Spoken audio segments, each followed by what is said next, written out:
Special teams honors went to freshman kicker Brandon Nguyen of Carnegie Mellon, who was perfect on kicks at Rochester, including a 38-yard field goal. Rookie of the Week went to W&J running back Joey Caroli, with 69 yards from scrimmage on 7 touches versus Teal. 5 league games are on tap in Week 3, with 4 taking place under the lights. Headlining the schedule is a battle of traditional PAC powers at Cameron Stadium in Washington, when 2-0 W&J hosts 1-0 Carnegie Mellon at 7 p.m. It's the 73rd all-time meeting between the programs, with CMU leading the series 37-30-5. However, the Presidents have won the last 4 meetings with the Tartans, including a 27-20 decision in Pittsburgh a year ago. Veteran CMU head coach Rich Lackner previews the matchup.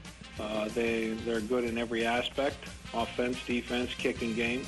You know, they bring a lot to the table, and I've always told our kids that's why you come to Carnegie Mellon. You come to Carnegie Mellon for a challenge academically, and you come for a challenge on the football field as well, and we're looking forward to it. The lone daytime contest takes place at Chuck Knoll Field in Latrobe, as 0-2 St. Vincent hosts 1-1 Westminster at 1 p.m. The Titans have controlled the series with the Bearcats since the return of St. Vincent football in 2007, including a 66-12 decision in 2017. For St. Vincent head coach Ron Dolciato, the challenge is helping his team to refocus and move on from their heartbreaking defeat at Geneva last week against a tough Titan squad. Well, what we did was, on Sunday, we talked about it, and I told all the kids after we leave this building on Sunday, we are moving on toward this upcoming game. So, it's unfortunate things happen, but we have definitely moved on. After a pair of tough road contests to open the season, 0-2 Teal hosts its home opener at Alumni Stadium in Greenville against 1-1 Geneva at 7 p.m. Geneva leads the all-time series 27-11-3 with the Tomcats and has won the last 3 meetings, including a 33-24 final last season. Despite the team's tough start, Tomcat head coach Dan Bloom has seen positives in his team's play heading into the home opener Saturday night. Yeah, I think, the big thing is defensively we've gained some confidence. We had a lot of guys with not a ton of playing experience. So, we played 2 tough games against 2 really quality opponents early. So I think that's helped those guys build confidence. And then offensively, some of the young receivers coming along, and Marco Bakovic at quarterback's done a really good job. In other PAC action, 1-0 Case Western Reserve travels to Grove City to face the 1-1 Wolverines at Thorne Field at 7 p.m. The Spartans have defeated the Wolverines in each of the past 2 seasons, including a 42-10 decision a year ago. Finally, 0-2 Waynesburg travels to 1-1 Bethany for another 7 p.m. kickoff. It's the 56th all-time meeting between the programs, who meet for the first time since the 2015 season, when the Bison recorded a 27-14 home win over the Yellow Jackets. That's all for this edition of the PAC Football Report. Please log on to the conference website at www.pacathletics.org anytime for the latest news, scores, statistics, and other information. You can follow us on social media via Facebook, Twitter, and Instagram. Links are available at the PAC website.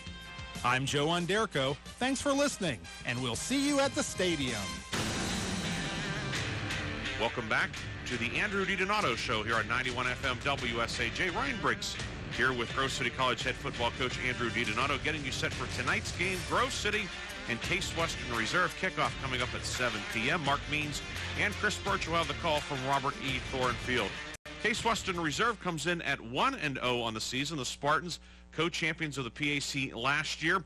They are currently ranked number 19 in the country this week, according to D3Football.com.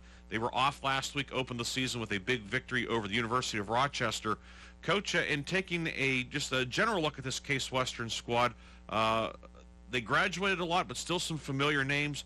And Coach Greg Debelak and his staff, they always put out a quality product. Yeah, Coach does an unbelievable job. Obviously, he's been there a very long time. I played against him as a player, and now obviously coaching against them. And they've had a staff there for a while. And Case will never beat themselves, so they don't. And that's why they had the success they had last year. They're well coached. They're in position. They don't beat themselves, and just very disciplined football team, and they do a great job coaching them up.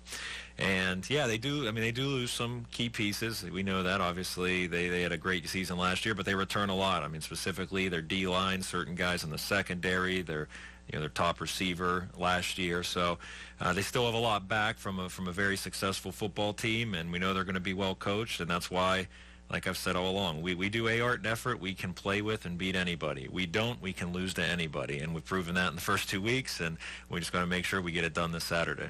And looking at that Case Western defense, a veteran unit, a couple of you mentioned the guys up front.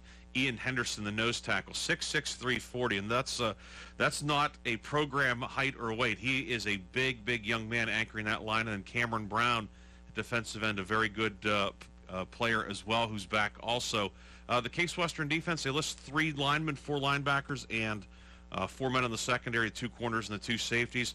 It seems like in the past they have been about as true of a 3-4 defense as you could get. Is that the case again this year? Yeah, same thing in week 1 of this season. They do what they do, and they do it well. And they're in their 3-4. It's what they were all last year. It's what they were last week. And to run that defense, you have to have a nose who can take up space in the middle. And obviously, Ian, you mentioned 6'6", 340, and he's a good athletic football player.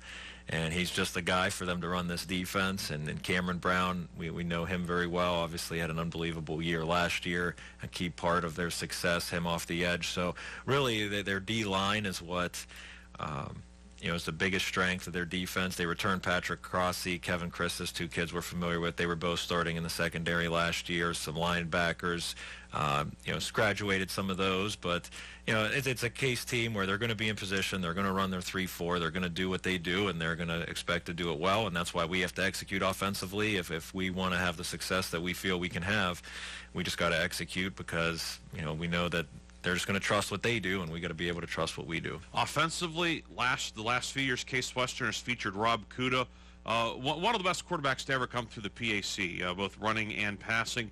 He, fortunately for everybody else in the league, has graduated. They are now starting a freshman, Drew Saxton from South Fayette High School, a program that you have some familiarity with. How is he in comparison to Kuda? Same type of quarterback or far different? A little different, obviously. Rob, unbelievable year last year, and Drew I know very well, played at South Fayette. I coached at South Fayette, and know the Saxton family really well, and great family. Drew's a great young man. Drew, one thing he did put into his game, especially in his later years of high school and watching them play this first week, is he does have more mobility, and he does. Maybe not, they're not asking him to do what they asked Kuda to do. I mean, obviously they ran him a ton and utilized his legs, and Drew was more of a pocket passer in high school. But one thing I got to say about Drew is he being more of a pro style or a spread offense, but sitting back throwing the ball in high school. He has shown the ability to get out of the pocket and create some plays with his legs. So a little different than Kuda, but I think he's mobile enough for them to continue running their offense the way they have. They have a key man on the outside, Justin Fan. He's not a big man, 5'8", 155 pounds, but he is a productive young man. 62 catches last year. Great punt returner as well. 14 receptions in the opener against Rochester. I'm sure he will be a focal point of the Wolverine secondary. Yeah, 100%. Just really quick. I mean, that's the best way. I mean, he can scoot and in open field. That's why he's been one of the best punt returners in our conference. Is in open field situations, he's able to make guys miss, which is why we got to keep him in front of them. Again, it just comes back to being disciplined. If you do your job and you trust the technique, we'll be fine. But they're a team, and obviously to be ranked what they are, if you don't do your job, it will show itself very clearly. And he's a big reason why. If you're not in position, you don't break down, he'll make you miss. So we just have to play disciplined football. But yes, he's a very quick guy and good receiver, and we know him very well. Case Western Reserve played, of course, in week 1, then off last week. I'm sure that from your standpoint, what are the advantages of a team with only 1 game under its belt, playing that team, and then what's something to maybe be concerned about that Case Western has only played 1 game? Yeah, I'll always look at the positives.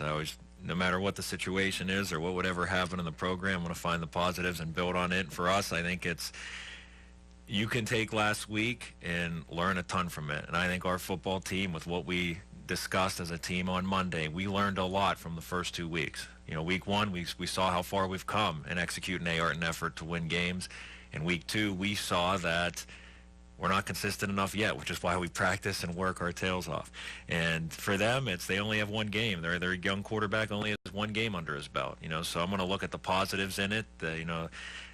us having 2 games, learning a lot from 2 games, them only having 1. I'm sure they'll find positives for being off last week and having an extra week of film that we don't have of them. But I think with some new guys starting for them, I'm going to look at the positive that they only have 1 game experience, not 2, and hopefully we can take advantage of that. This, of course, is the annual night game at Robert E. Thorne Field. This is the 12th night game. Hard to believe that we're up to number 12 already.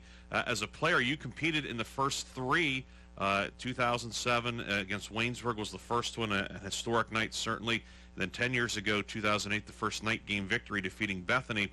But the night game, last year's atmosphere, probably be hard to match that anytime soon in many aspects. But this night game is really a special deal, isn't it? Yeah, I obviously am Grove City through and always have been, so I'm probably a little biased. But I really believe small college football, there is not a better atmosphere. And I mean that sincerely. I've never seen, and I've been to many games, watching my brother play 4 years of small college football, myself playing 4 years of it, coaching in it.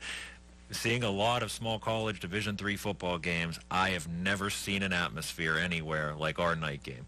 And that's what I'm excited for our guys. Even one of our young players, during the practice week got up and just told the freshmen about what they're about to experience. And it's neat to see that our guys just cherish. They know that what we get to experience on Saturday night with the support of administration, the community, the campus, not every young man gets to experience an atmosphere like that. So just really excited for our guys and just thankful for Grove City and the campus community for how much they support this event, and certainly a special night. And it will be another whiteout as well, wearing the all-white jerseys at home, something that was instituted last year, and it worked last year. Why go away from it? Correct. Right? The second annual whiteout coming this Saturday night, and that's what's pretty special is having a theme like that. It was neat to see just the student section, how many students, all in white, all our guys in white. It was just a special atmosphere. So you mentioned it, that atmosphere, the whiteout created a really neat moment for us last year, and certainly want to continue with that. And last year ended with a W. What do the Wolverines need to do against Case Western to even the conference record at 1-1 and have another whiteout victory?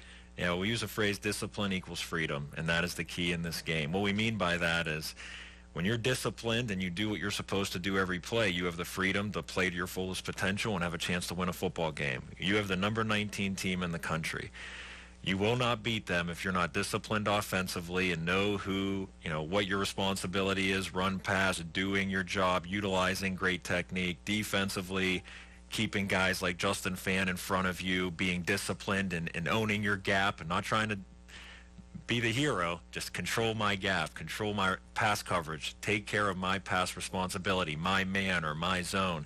So it's that simple. Special teams, same thing, being disciplined, containing on the edge, not letting Fan get to the perimeter, all those things. And honestly, it comes down to discipline in all 3 phases. If you're going to beat Case Western, we have to be disciplined, and what I mean by that is every single player does his job for 4 quarters. If we do that, we can create another special moment in the night football game, and that's what it's going to come down to. Coach, always a pleasure. Best of luck against Case Western, and we'll talk to you next week. Thank you, and you had a birthday this week, so just a shout-out to Briggsy, obviously the best SID around, and just very excited that we got to wish him a happy birthday this week, so thank you for all you do. Well, thank you very much, Coach, and it'd be a nice late birthday present by taking down the Spartans. You've been listening to the Andrew DiDonato Show on 91 FM WSAJ. Kickoff is next on the home of the Wolverines.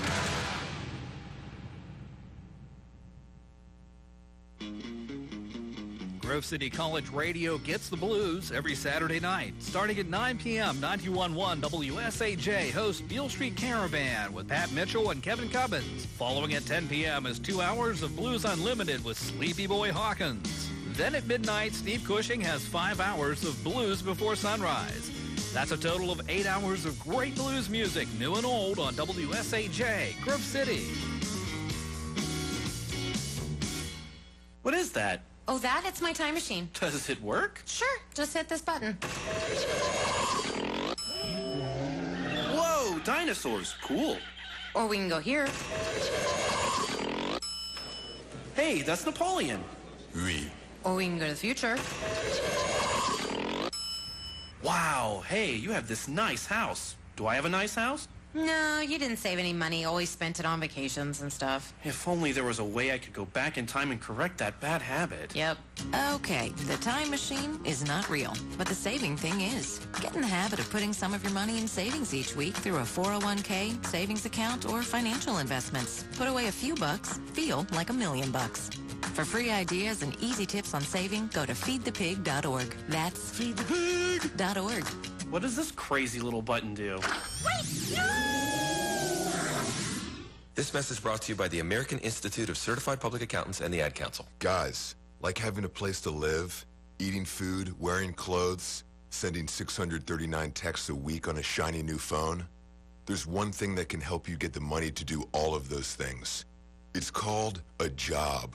If you're a guy turning 18, there's one important thing you need to do to make sure the job market is wide open for you. Register with the Selective Service System at sss.gov. Failing to register with Selective Service would mean you'd not only be breaking the law, you'd also be unable to apply for federal jobs, many state and municipal jobs, and all kinds of job training programs the government offers. So guys, take a minute and register with the Selective Service. You'll keep your job prospects open. Otherwise, how are you going to get the basketball shoes with full-length responsive cushioning and an outsole cutout for low-profile impact protection? Take that minute. Go to sss.gov and register with Selective Service and keep all your options open. Remember, it's quick, it's easy, it's the law. You don't usually get a stock tip from a 16-year-old, but I'm here to tell you about a different kind of stock. It's called Better Futures, a stock for social change that's not about making money. Instead, you invest to help students like me go to college, which ends up making the future better for all of us. My name is Alicia, and I'm your dividend. Invest in better futures with UNCF. Visit uncf.org/invest. A mind is a terrible thing to waste, but a wonderful thing to invest in. Brought to you by UNCF and the Ad Council. Grove City College's radio voice is 91 FM WSAJ, Grove City.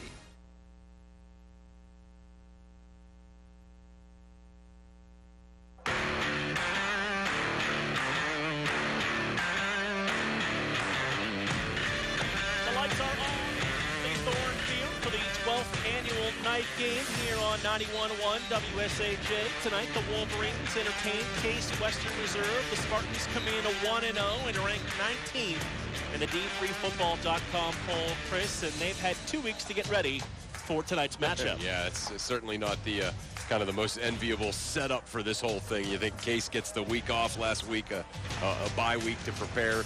You know, Grove City obviously had a lot of momentum after that Juniata win in week 1. Just went up there in some really sloppy conditions to Bethany College last week, and kind of stubbed their toe a little bit. The momentum train slowed down a little bit for a while, so they've got to hurry up, and they've got to kind of get back on track for this great team that had a bye week to get ready. So you talk about the Spartans, and they feature a true freshman at quarterback in Drew Saxton from South Fayette High School. Saxton last week, 23 of 35 for 234 yards in their win against Rochester 2 weeks ago, and they do play both of their quarterbacks. Yeah, he's big time. Obviously, I remember him. I know that name from following high school football here in Western Pennsylvania. He's a big-time talent. And, for him to step in there and have a great game in his first collegiate action doesn't surprise me at all. He's going to be a handful. Big, strong kid, hard to bring down, buys time, and has a gun for an arm. So he's going to be a load for the Wolverines to deal with. Ryan Coolidge is the backup, 9 of 11, 87 yards in that game 2 weeks ago. Justin Fan is their top target, 14 catches in their week 1 victory over Rochester and 116 yards. Yeah, he's a jet. He's small, 5'8", 155, but he can fly. Cuts really sharp routes, and obviously if you throw it in his vicinity, he's going to get it. What you can't let him do is you can't let him get behind you, because if he catches it over your head, you're not catching him. Sam Jenkins is the starting tailback, carried it 15 times for just 59 yards in their win over Rochester. This is a team that likes to spread you out, and pretty much anyone on the field is a threat. Right. They spread you out. They run that, you hate this expression thanks to Todd Graham when he coached at Pitt, but it's a really high-octane offense, that they spread you out. It's like a basketball team that runs fast breaks. That's their deal offensively. And if you can't, if you get tired or you get fatigued, they don't. So you somehow have to find a way to keep up with that. You look at last year's matchup with the Spartans and last week's loss to Bethany, and they have one thing in common. Both of those teams controlled Wesley Schools. Yeah. His 100-yard game streak came to an end at 8 last week, and last year at Case, 12 carries, just 26 yards for Schools last week. Right. Last year. And what they were able to do in both cases, that game against Case last year and then Bethany last Saturday, is they didn't let him get out on the edge. So they just kind of, slobbed him, if you will, at the line of scrimmage. So anytime he would go crashing into the line of scrimmage, maybe 1, 2, 3 yards. But then he didn't get anything outside, no cutbacks into the middle, because they just kind of slobbed him as soon as he got the ball. And that's certainly something Grove City's going to have to game plan for. So we mentioned it at the top. This is the 12th night game here at Grove City. They're 4-7 in those 12 games.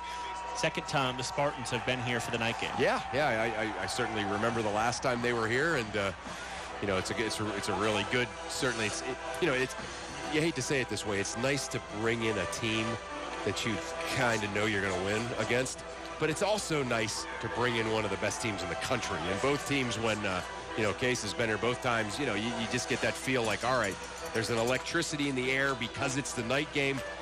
But there's also an electricity in the air because the nationally ranked team, the number 19 team in the country, is here. So, I actually think, I just have a feeling the way Coach DiDonato has handled things, since he started here, the fact that they're playing one of the best teams in the country, the fact that they stubbed their toe a little bit last week, I think they're going to play great. I just have a feeling that they're going to come out and execute and play great against this Case Western team. All reports were it was a fantastic week of practice, too, which coming off a game like that against a team you think you can play with and a couple of big plays go against you, it sometimes can be difficult to rebound when you go back to practice, and all reports are it went pretty well. That's the best thing about losing a game like that. When you lose a one-point heartbreaker, I think it's actually tougher in practice after that than it is when you just get walloped. Because when you get walloped, the kids aren't necessarily like devastated, but you have their attention. And I'm sure this was a week. You mentioned that again at the end of the game, how they'd be focused this week. That game last week, again, you never want to go play poorly.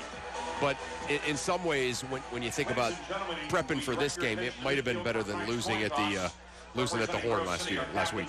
Jeff Frabel is our referee. Captains meeting at midfield here at Robert E. Thorne Field for the Wolverines. Randall Labrie, Ethan Conto, Sam Henson, and Dalton Callahan, your captains here for the third game. It is the second straight whiteout for the night game, as the Wolverines are in all white today with the red numbers and, of course, the traditional red helmets. Yeah, love it. They look good. I was just kind of catching some glimpses of the crowd down there. Lots of white. They got the rally towels too. That's awesome.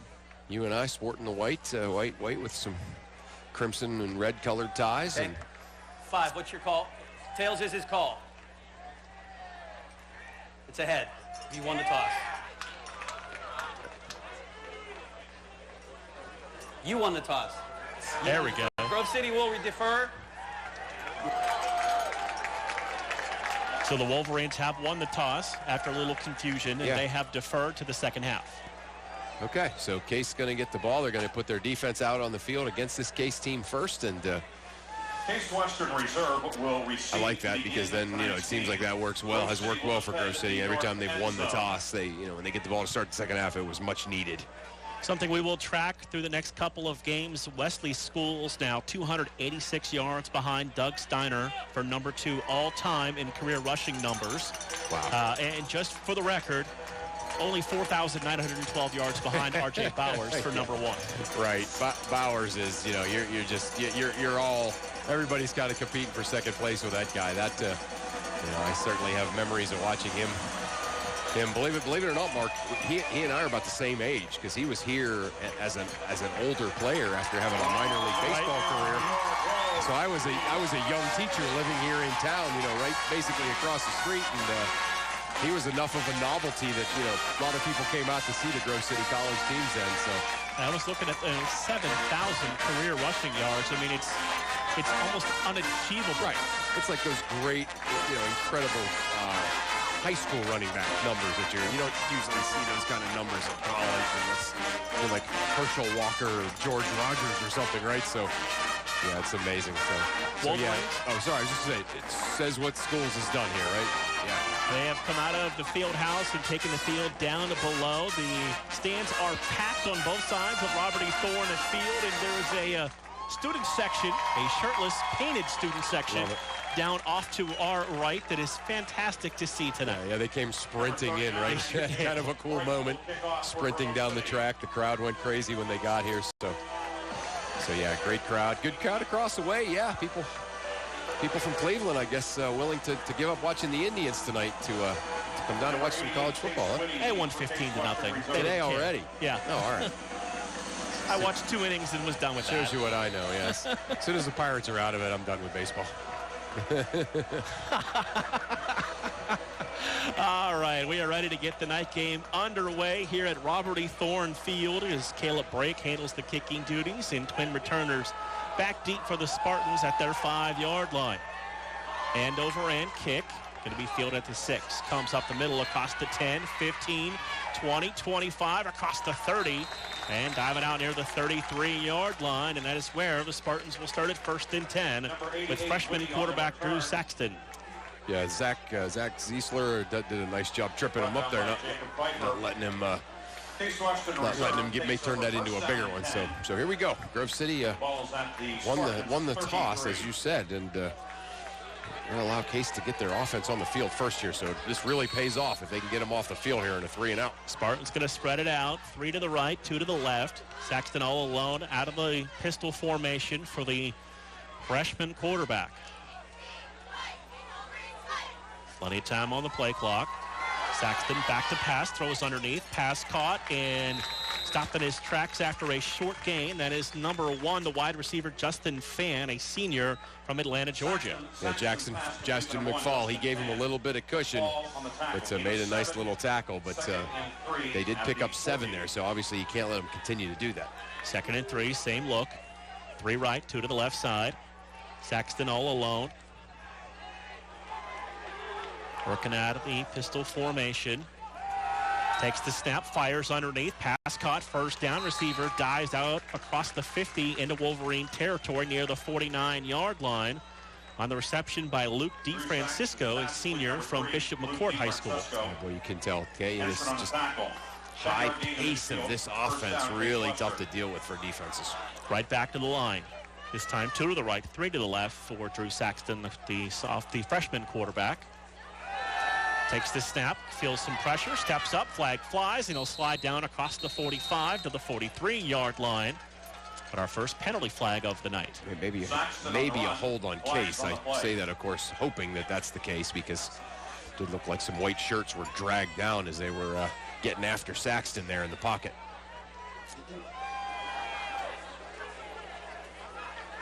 So 2 flags down on the field. Offsides. Defense, number 51. Yeah. Holding. Okay. Offense. Right, there it is. Number 68, 67. Those penalties offset. Replay first down. Okay. Would have been better had Grove City, of course, not jumped off sides there, but yeah, that was a pretty obvious hold there when quarterback Drew Saxton stepped up out of the pocket and took off running. So now 1 receiver right, 3 to the left side. Running back in the backfield is Sam Jenkins. Play clock approaching 10 seconds on first down and 10 at midfield. Saxton takes the snap, fires underneath, pass caught, and he is going to be forced out of bounds at the 45-yard line. Gain of 5, 2nd and 5. Yeah, same exact matchup as we saw in the first pass. McFall again making a good tackle, but not before they get a little bit of a 5+ yard gain. So 2nd and 5 just underway. Spartans right to left here in this opening quarter.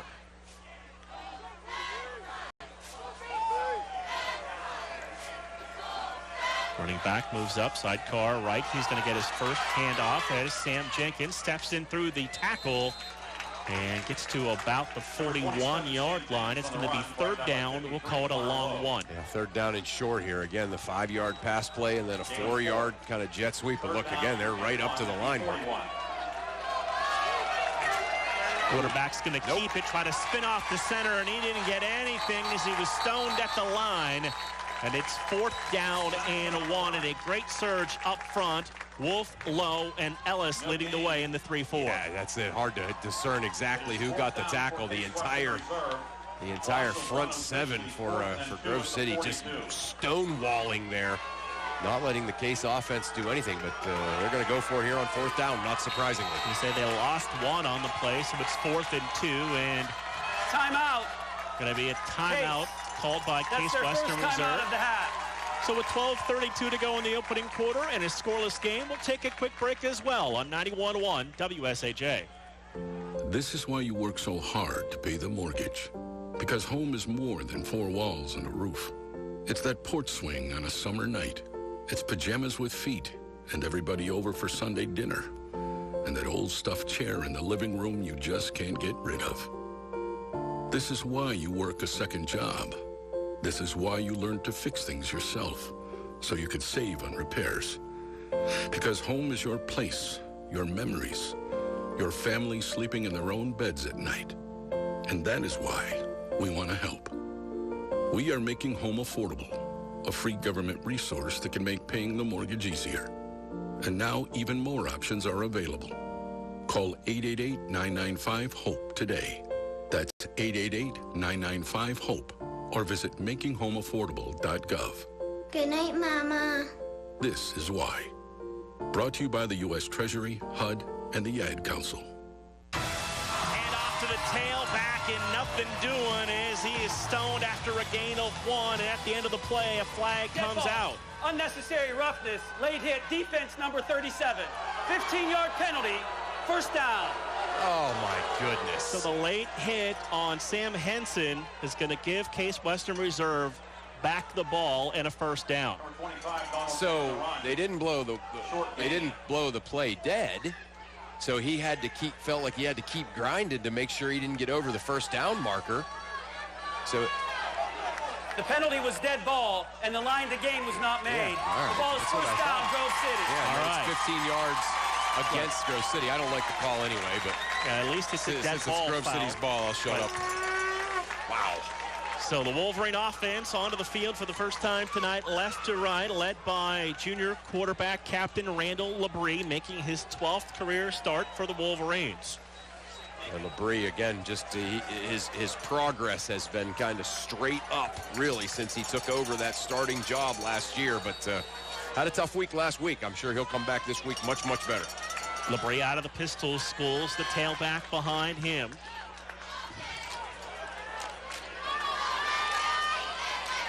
Three receivers go to the left, one to the right side.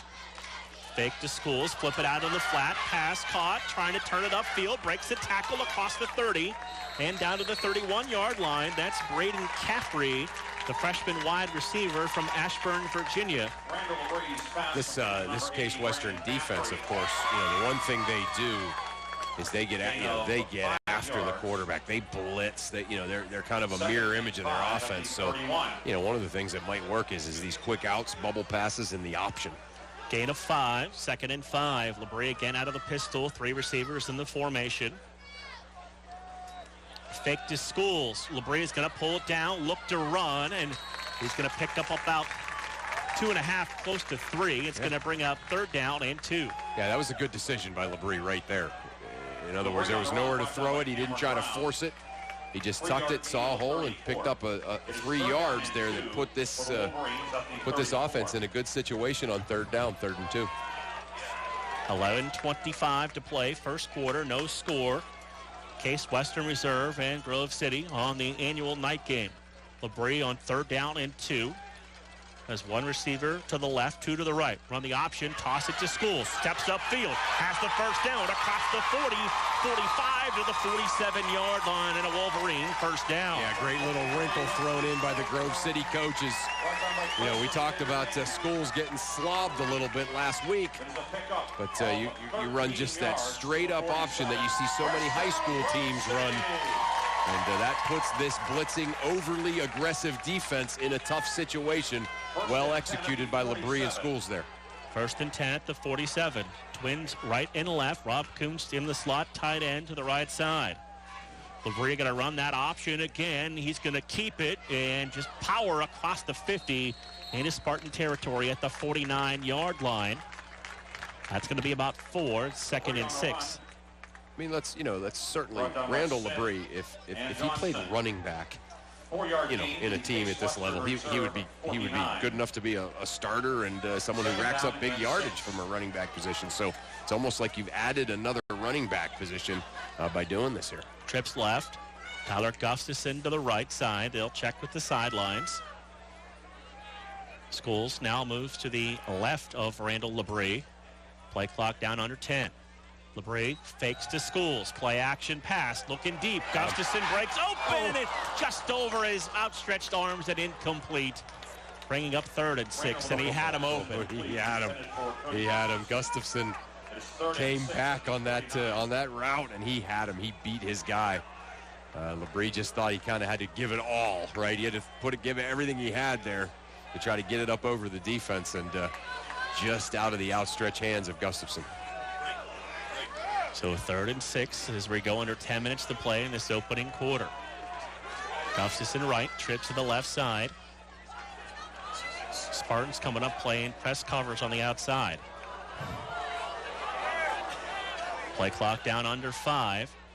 Now to 3, Labrie back to pass, looking for Gustafson, makes the catch across the 40 and down near the 38-yard line, and that's another Wolverine first down in this opening drive. Love that play. You know, you and I have talked about that all year. We love that play.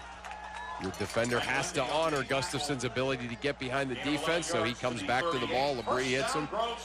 It's like a post player pinning up along the sideline there. 1st and 10, Wolverines at the Spartan 38-yard line. 2 receivers left, 1 to the right. Labrie out of the pistol, Schools to his left. Reppert on a wing to the right side. Give it to Schools. Running middle, lowers the shoulder across the 35. Keeps the pile driving right at the 35-yard line for a gain of about 3 on a first down. And you go back to Juniata a couple weeks ago, and that's where the success of this offense came. Good gains on first down. No doubt, Mark. That's exactly right. They were always in 2nd and manageable, 3rd and short, 4th and half a yard, like all night long, and they just kept converting first downs that way. Drake and Caffrey go to the left. Gustafson to the right. Reppert on a wing to the right side. Labrie out of the pistol on 2nd and 7. They run the option to the left. Pitch it to Schools. Looking for a blocker. Stiff arms the defender. He's going to get knocked out of bounds right near the line of scrimmage. It'll bring up 3rd down and long. Brought down by Crossy. Yeah, that's a situation there where you realize how fast Case Western is out on the edge. Like, in other words, if they're not misdirected at all, you're just trying to beat them on the edge with sheer speed. It's going to be awful tough because there's 3 or 4 guys on each edge that are really fast. 3rd and 7 at the 35-yard line. Trips to the right now. Single man to the left side. Labrie out of the pistol on 3rd down and 7 from the Spartan 35-yard line. Labrie, 3-step drop, fires the down and out off the hands of the intended target, looking for Drake, and that is incomplete, and brings up 4th down and 7, excuse me. Yeah, pretty well defended out there by the linebacker. That was his big number 50 out there. Travis Johnston, inside linebacker. He was covering a wide receiver and forced Labrie to have to throw it way out to the outside and couldn't come back and get it. Wolverines will play on 4th and 7 with 8:18 to play in a scoreless opening quarter. Labrie has trips right. 1 man to the left side. Schools the tailback. 5-step drop for Labrie. Steps into a throw and it sails too high and incomplete, looking for Cameron Drake, and a turnover on downs. How about that? Number 50, Travis Johnston. That time, not covering a wide receiver, but in pressuring the quarterback. So that's 2 great plays there by the Case Western inside linebacker, Travis Johnston. So both defenses come up with a stop on the opening drive. Case Western will have the football at their 35 with 8:15 to play in a fast-moving first quarter.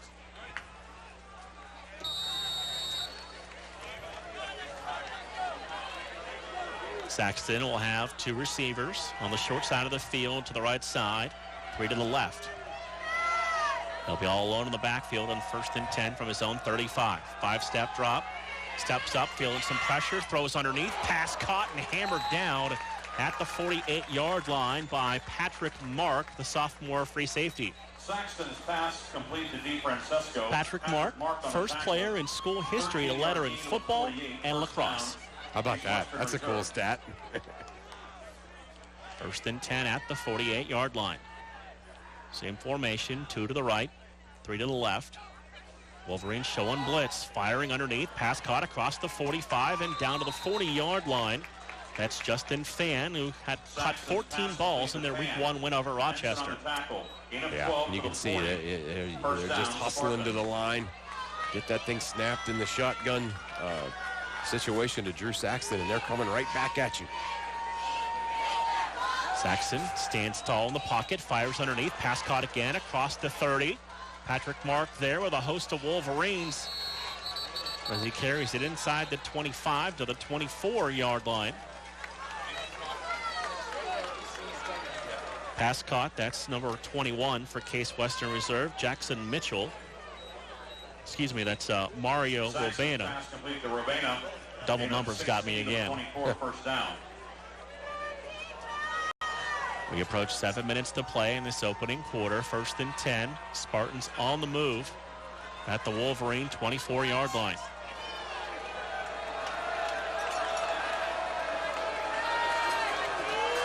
Saxton all alone in the backfield. Five-step drop. Looking right, firing right. Pass caught across the 20 and down to about the 17-yard line. A host of different receivers that see time for the Spartans. Yeah, they just flood the zones. You know, you look at it from up here. There's receivers in every zone, every area. And Saxton just throwing BBs in there to the receivers. Gain of 6, 2nd and 4. Saxton back to pass, steps up into a timing back shoulder throw that sails on him to the back pylon of the end zone and incomplete. It's 3rd down and 4. Likely field goal attempt area here, Mark, as they are on the Grove City 18. So big play. You know, obviously it would be kind of a win for the defense here if they could force a field goal attempt. Robertson Albright, their kicker, 1 of 1 on the year in field goal attempts. Sam Jenkins checks that into the backfield. He's about 2 yards behind Drew Saxton. Fake it to him. Little bubble screen to the short side. Receiver makes the catch inside the 10, 5, and into the end zone for the touchdown for the Spartans. You can see the blocking that was set up on that screen. Just every Grove City defender on that half of the field, the far half of the field, was blocked by a blue shirt. Colt Morgan, the sophomore receiver, makes his first catch out of Worcester, Ohio. Not that. Not a bad first catch. Touchdown. So Albright, line to the left. 5 for 5. And extra point attempts on the year. Snap down, rush on, and the kick twists up and good. 6:11 to play opening quarter. It is Case Western Reserve 7, Grove City 0 on 91.1 WSAJ. Listen, as a hiring manager, I've got to tell you, the best job candidate isn't always the typical candidate. Sometimes they're a grad of life. Meet the grads of life. Young adults of unique determination and experience. An ideal fit for your company in an entry-level position, internship, or mentorship. They might not have every qualification you typically look for, but they're exactly who your company needs. Sometimes the best candidates aren't the ones you're used to. Go to gradsoflife.org to learn how to find, cultivate, and train this great pool of untapped talent. Brought to you by the Ad Council and gradsoflife.org. Time for the Wolverine offense to respond, trailing 7-0 here early on. 6:11 to play in the opening quarter. And the Wolverines will have 2 men back deep to return this kick. Albright to kick off. Yeah, you know, again, it's so sort of easy to say this, but there needs to certainly be an answer here by the Grove City offense of some kind. Woodford and Jackson back to return. End over end kick. That'll be Jackson at the 5. Across the 10. Middle of the field 15. Cuts to the left side 20, 25.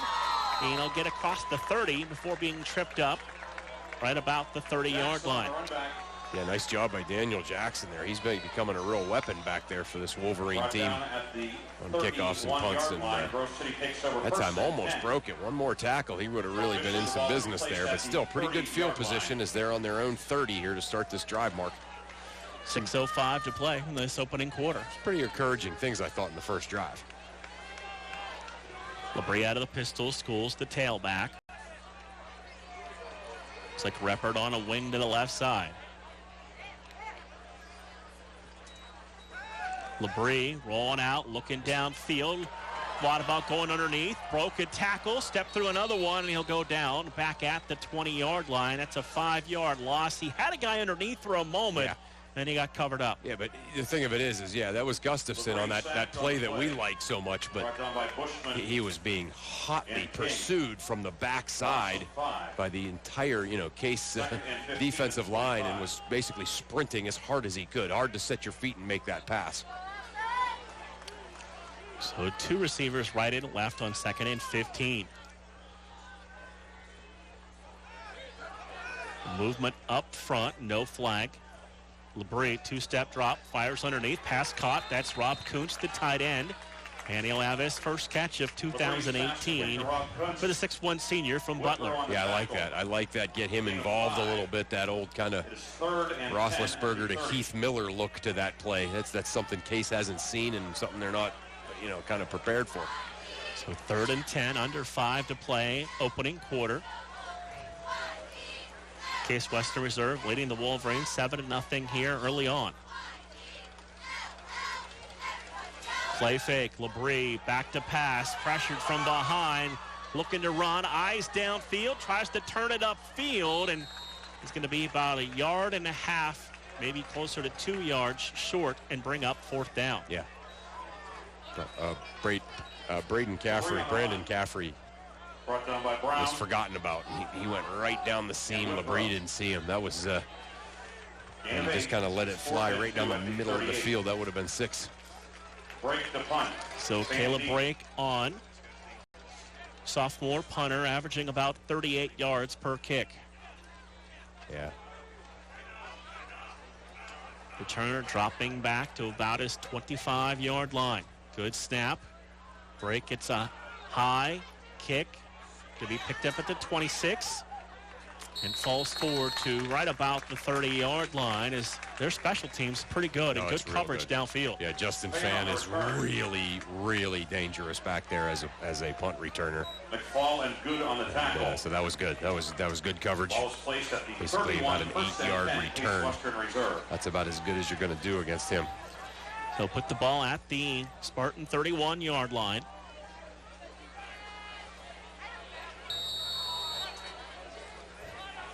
Drew Saxon, the freshman quarterback. One running back with him in the backfield is Sam Jenkins.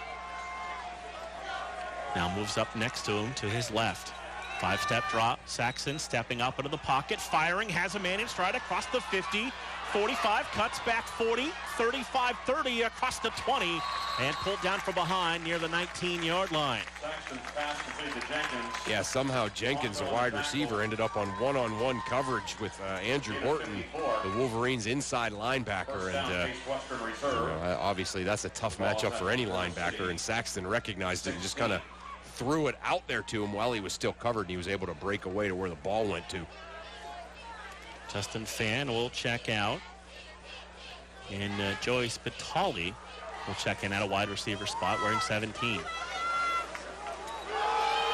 Saxon gives it to his tailback, tries to stretch it out to the wide side, and he's get hammered down near the 10-yard line of the run by Sam Jenkins. Jenkins on the run. And Jenkins 5'10", 180 from a great football program up there by Cleveland that you're familiar with, and in Medina. So good player, tough to bring down. So 2nd and 4. Ball right at the 10-yard line.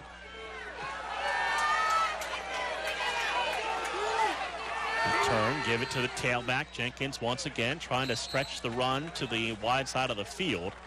He'll get down to the 5, and it'll be first and goal for the Spartans. Low on the tackle. Gain of 5 to the 5-yard line. It is first and goal for Case Western Reserve. You see this offense just again. We don't want to keep saying the same exact things, but they're just so diverse, and they can do so many things, and it's tough to, you take one thing away, then they start doing something else. First and goal from the 5, 2:20 to play, opening quarter. Case Western Reserve with the touchdown lead, 7-0. Play clock rolling down to 3. Takes the snap, fires for the back shoulder, flag on the play. Thrown by the back judge, and the ball is caught in the corner of the end zone for a touchdown pending the infraction. Yeah, I think the way that the Case receiver is reacting, it might be offensive pass interference. Holding. Defense, Yep. number 21. Okay. That penalty is declined. Touchdown. Sometimes that works, Marks. Sometimes that works. So the call goes against Jackson McFall with the pass completed either way for the Spartan touchdown. Albrecht to attempt the conversion. So Albrecht again line to the left to attempt the extra point. High snap, rush on, kick is up, and the kick is good. 2:05 to play, first quarter. Case Western Reserve 14, Grove City 0 on the home of the Wolverines, 91-1 WSAJ. I'm John, a volunteer at United Way. Now, I'm here at Lincoln Elementary School to find out what this place needs. Who knows better about what kids need than kids, right? Let's ask them. Monsters! Lasers! A pool! Another guinea pig! More lasers! Sprinkles! I was thinking more spinach at lunchtime and maybe more exercise. Nah. Lasers are cool. When it comes to creating healthier communities, what this place needs is you. To donate or volunteer, go to UnitedWay.org, because great things happen when we live united. Brought to you by United Way and the Ad Council. 2:05 to play, opening quarter, and Spartans into the end zone for a 14-0 lead here in the opening quarter.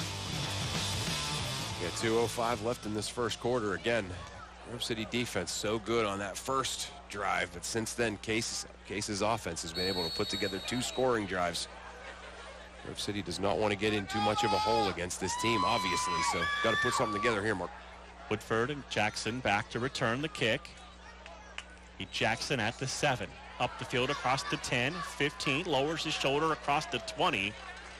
And the pile continues to drive across the 25 to the 27-yard line. Daniel Jackson on the return for the Wolverines. They have some, they certainly there's been some encouraging things that have happened here offensively. And one of the things it's easy for you and I to see it from up here, but there are receivers open, and I think certainly if they can kind of get Labrie a little bit better protection, and Labrie can see some of that, so that maybe we can start hitting big on these pass plays. First and 10, Labrie out of the pistol, Schools the tailback. Fake, now give it to Schools on a nice ball fake. They got the linebackers to step up and hold for a moment. Gain of about 2, 2nd and 8. Yeah, really tough. You can see that this team, again, we've talked about it. We talked about it in the pregame. We've talked about it. We've alluded to it here certainly during the game. This is the number 19 ranked team in the country, and rightfully so. That's not a ranking that you wonder about. They're really, really good. So one of the things they're good at that you can see is they're tough to move on that line of scrimmage. Under a minute and a half to play, opening quarter. Labrie out of the pistol, has twins right and left. Play clock under 10. Safety creeping towards the line of scrimmage. Labrie back to pass, hangs one up in the air, and the freshman receiver does a nice job to come back and make a play on the ball. That's Braden Caffrey with catch number 2 tonight. Yeah, I like it. You had Caffrey and Gustafson running a crossing route out here at about the 35 and the 40-yard line. Kind of crossed up the Case Western defensive backs, and Labrie threw a nice pass there to Caffrey and made a nice catch. 3rd and 3. You go under a minute to play in the opening quarter. Drake, Caffrey, Kuntz, and Gustafson, the 4 receivers on the field for the Wolverines. Now Schools going to go into the slot towards the left side. Spartans showing all kinds of pressure. Play clock to 2 to 1. and the Wolverines are going to need a Grove timeout. City, they're first. So the Wolverines take a timeout. Chris, we can keep it here for the moment, and that's a new wrinkle. We haven't seen a lot of schools going in motion and going into the slot. Yeah, they obviously, you know, they took a few things that they learned last week with schools. You know, some you know, it's like the old phenom comes up from the minors and hits a ton, and then pitchers all of a sudden start pitching them differently. I think the defenses have all really been designed to take away the bread and butter with schools. So now they're running some option. They got him in motion. I love it. That's, you know, and that's Coach DiDonato, a lot of things you watch as, you know, I don't coach football, I coach basketball, but as a coach, you just kind of, you watch some of the things that he does, and you just can't help but think he's got a lot of strengths, but that's maybe his greatest strength, is just kind of figuring out what changes, what little tweaks need to be made from week to week, and it's fun to watch that stuff, Mark. He's got a creative offensive play-calling mind, the all-time passing leader in school history. Yeah, so, you know, he likes to throw the ball. He was awfully creative down there in the field. I loved watching him, too. 3rd and 3. 2 receivers, right and left. Labrie out of the shotgun. Schools again goes in motion, slot to the left. Safeties creeping up. Now the linebackers back off as they bring the extra safety up into the box. Labrie pumps, and he's going to get tripped up and go down at the 30-yard line. As once schools left the backfield, everybody started creeping up on the defense for the Spartans. Had he thrown the pass to the sideline here to Gustafson, I think number 20 for Case probably would have had a pick 6. Kevin Chris was he read that perfectly. He was ready to take that away. So Brake will punt. Second punt of the game for the sophomore kicker. Good snap right to him.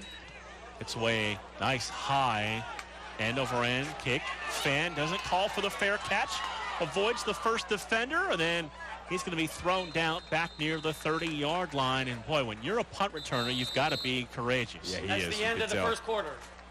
After one, it is Case Western Reserve 14, Grove City 0 on 91-1 WSAJ. Case Western will have the ball first and 10 at the 29. They score at the My name is Bobby. I'm a veteran and lost my leg to a roadside bomb.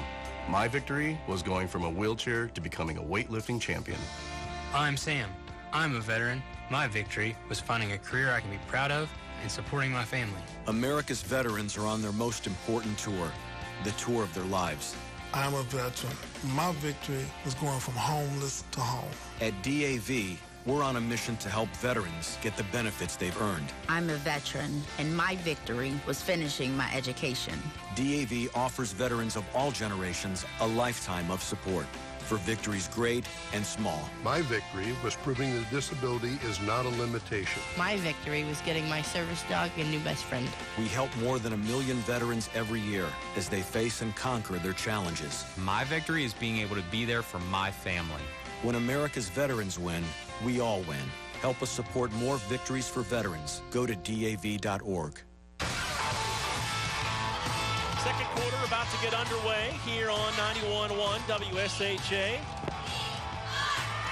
Quarterback Saxton back to pass, finds a man wide open at the 40, 35-30, and he'll walk his way into the end zone on a broken coverage for a Spartan touchdown.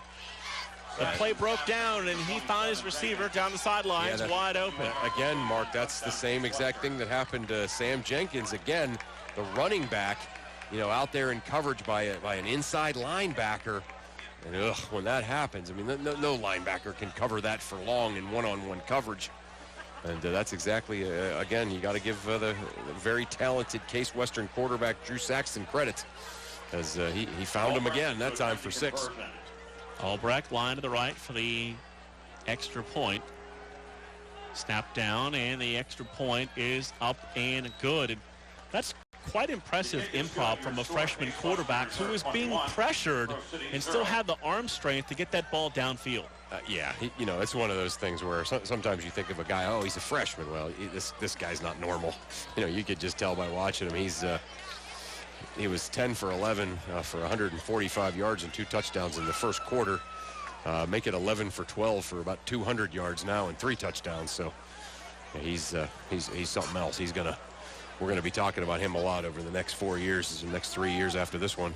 You knew when you read the notes after week one, they were playing a true freshman. That he was somebody special. He's not right. He's not ordinary. Mentioned it, South Fayette High School. As the taking over here, the freshman quarterback for the Spartans, who had last week off after beating Rochester in week one. The guy he took over for at South Fayette led him to a couple state titles, and one. He's a Division I guy, so that's a pretty good lineage there of quarterbacks at that school. The freshman kicker, Robertson Albrecht, has the ball teed up at the 35-yard line. Kick caught across the 10, 15, 20. Try to sidestep a defender. Woodford on the return. Woodford was knocked down right across the 20 at about the 23-yard line. Skylar Wattis came up and made the tackle there. I thought for a second that he was going to really be in business, maybe get it out, cut down the sideline, and be able to get it to at least midfield. So 1st and 10 for the Wolverines, right to left here, quarter number 2, with 14:46 to play in the first half. Trips right. One man to the left.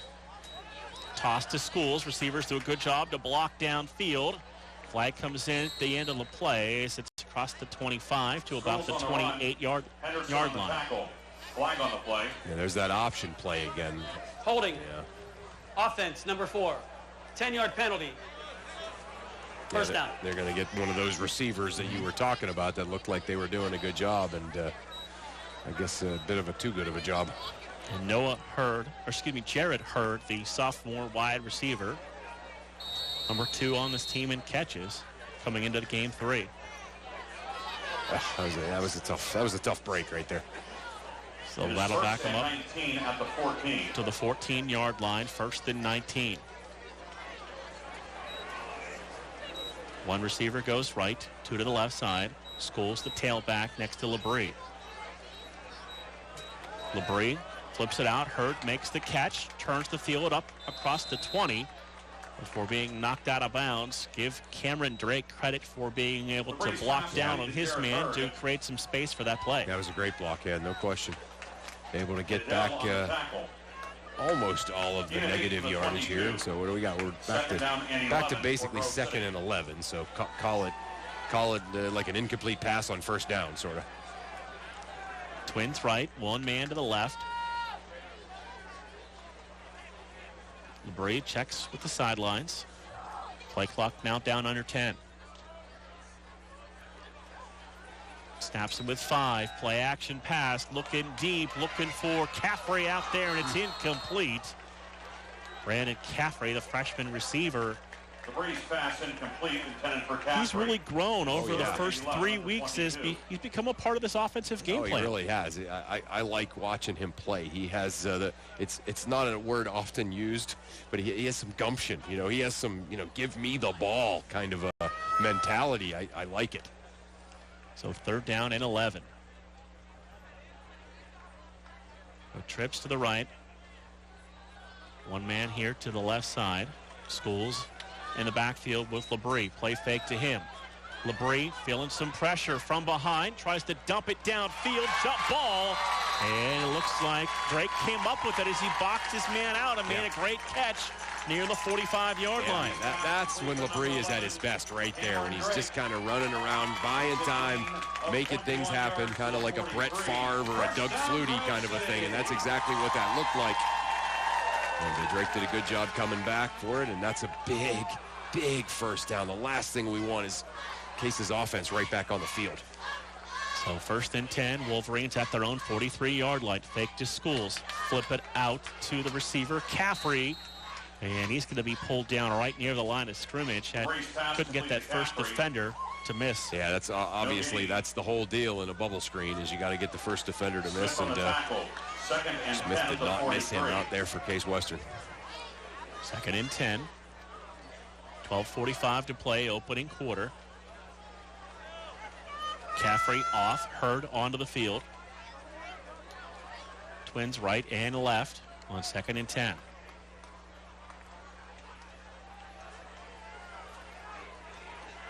Run the option. LeBrie is going to keep it all the way, and it gets across the 45 near the 47-yard line. LeBrie on the run. Brings up third down. On the tackle. 49 out here for Case. Ryan Victor, the outside linebacker, stayed with Schools. And so LeBrie thought maybe he could get it, but he was forced to cut back up in, and the interior of the line taking care of that. But it does set up a third and manageable 5. 3rd and 5. Gustafson all alone to the right. Trips to the left side. Now Schools going to move to the left of Randall LeBrie on 3rd and 5. Claps takes the snap, play action pass, steps up, going to roll to his right. Eyes downfield, flag flies, pass fires downfield. It's going to be caught across the 35 down to the 34-yard line. Wesley Schools on the reception with the flag back Holding. here at the 35. Offense, number 64. Come on. 10-yard penalty, 3rd down. It's frustrating. Trying to, against this defense, you're fighting for your life on every play, And so LeBrie makes a great play. Schools makes a great catch. Some hold that didn't even affect the play. Tough break right there for the Wolverines. Flag on Brian Mitchell, back up left tackle out of North Allegheny High School in his senior year. So it's 3rd and 15 after the penalty. Play clock rolls under 10. LeBrie takes the snap, back to pass, steps up, fires downfield, hit as he throws, and that pass is going to sail way over the intended target and out of bounds. But crowd wanted a flag for a late hit on LeBrie, but they didn't get it. LeBrie's upset.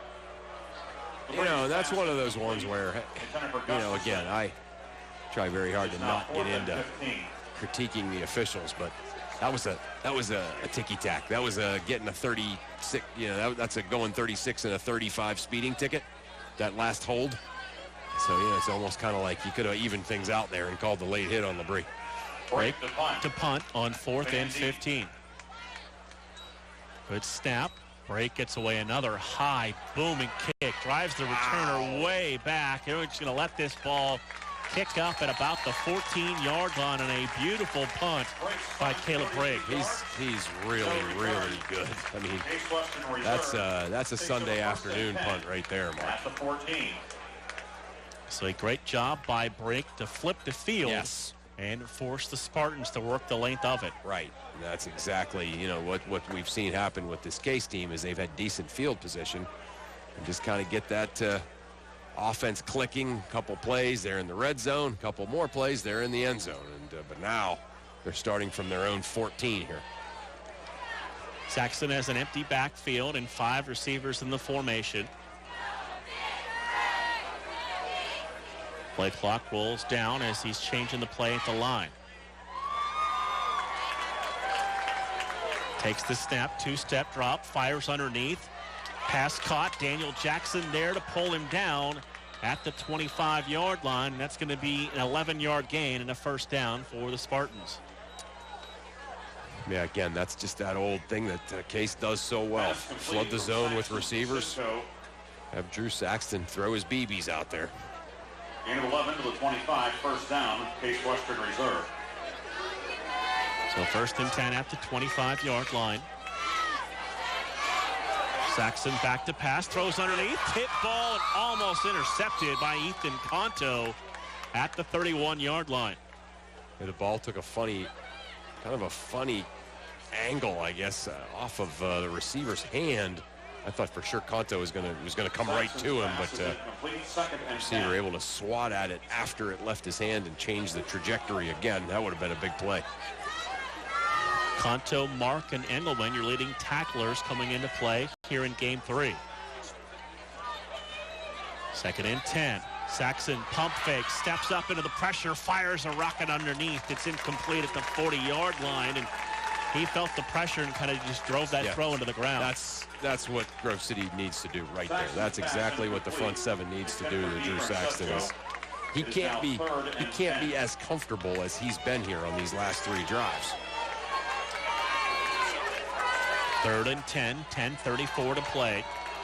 Case Western Reserve 21, Grove City 0, 3rd down and 10. Spartans at their own 25-yard line.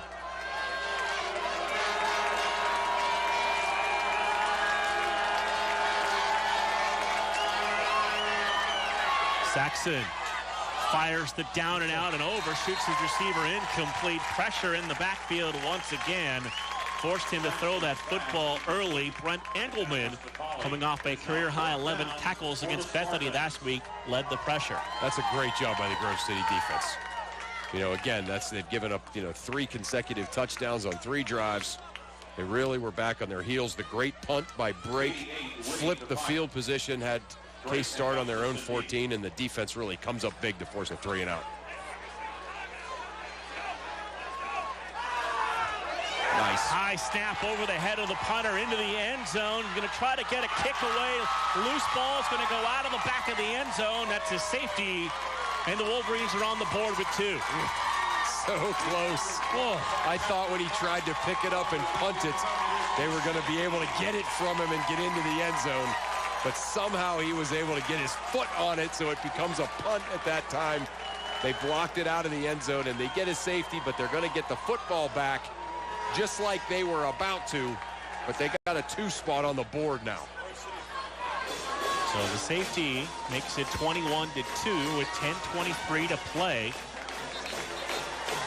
Some young kickers on this team, sophomore punter Chase White and freshman kicker Robertson Albrecht.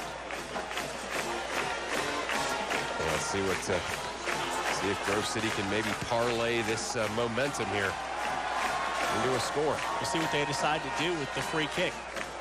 Right. Yeah. That's right.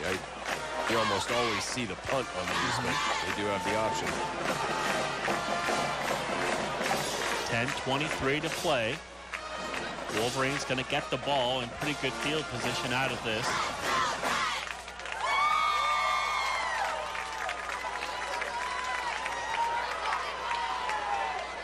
Looks like we'll see the punter. After the safety.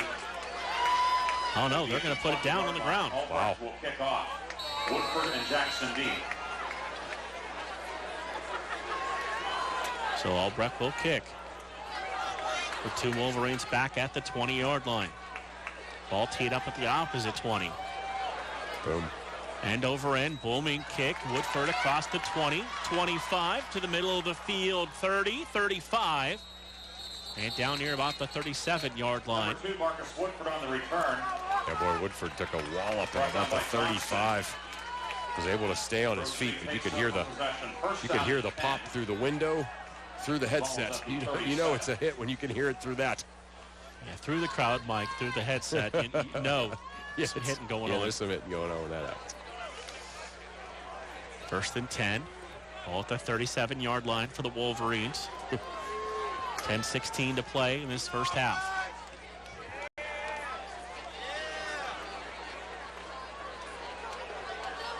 Post snap, Labrie looking to throw, feeling some pressure, and he's going to get sacked back at the 30-yard line. No time as the pocket collapsed around him, and he goes down back at the 30-yard line. Yeah, I mean, all of a sudden you think sort of just about the sum of this entire half for Randall Labrie being pressured like he is. It would definitely make you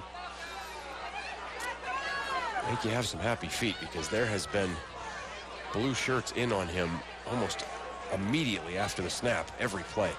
2nd and 17. Trips right, 1 man to the left. Labrie has Schools to his right.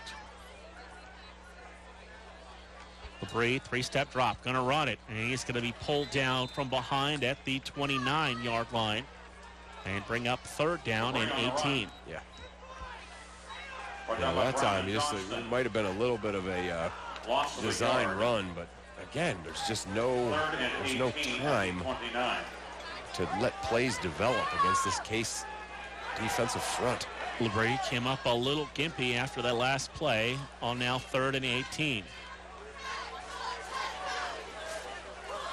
Takes the snap, stands in the pocket, fires downfield. Drake makes the juggling catch at the 39-yard line, but it's going to bring up 4th down and 8.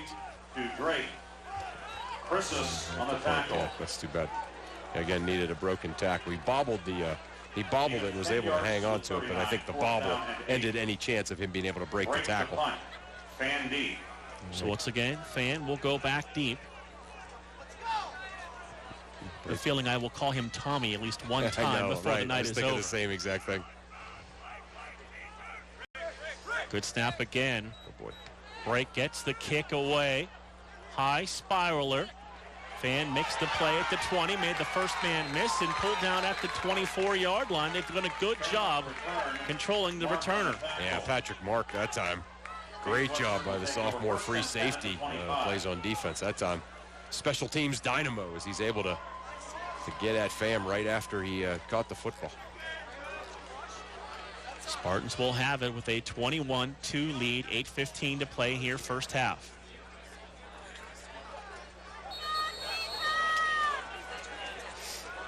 See if that front three, that front seven overall can get some pressure on Drew Saxton here on this drive. Snap, give it to the tailback, broke off the first tackle, got across the 30, down to the 33-yard line where Patrick Mark pulled down Sam Jenkins. Yeah, Jenkins listed. That's Zach Hall, the backup. Jenkins listed 5'10", 180. I don't think I believe the 5'10" part. Flip the ball out. Fan makes the catch. Spins across the 35, then push back, but he'll get the first down by about 2 yards and move the chains. Yeah, well defended by Grove City, but again, 2nd and 1 is a tough play to stop. Zach Hall, the sophomore, in there at tailback, 5'8", 180 out of New Albany, Ohio. 37 is a first down for the Spartans.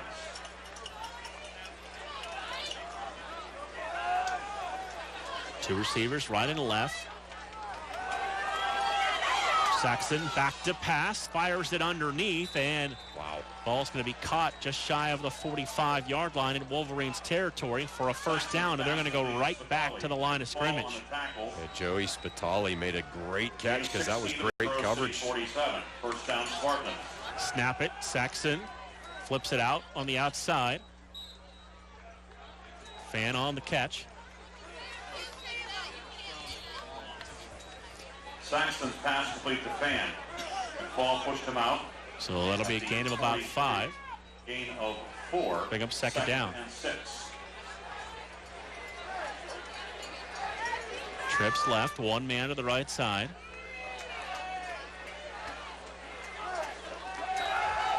Saxton twitches the hips, looking to throw. Rolls out, try to flip it underneath, and flipped it to his receiver who got by the defender for a big play down near the 20-yard line. Yeah, you don't talk necessarily about Saxton's running ability because he hasn't picked up big yardage with his feet yet. But that time he did an unbelievable job creating more time and then able to find a receiver down the field. Gives it on the quick handoff, breaking up the middle and into the end zone. Zach Hall, the sophomore, has his first touchdown for the Spartans from 22 yards out. Just a little cutback into the end zone, and Case Western now with their 4th touchdown of this first half. Now up 27-2 with the point after attempt coming up. Line to the right to attempt the extra point. To attempt the extra point. Spitali to hold.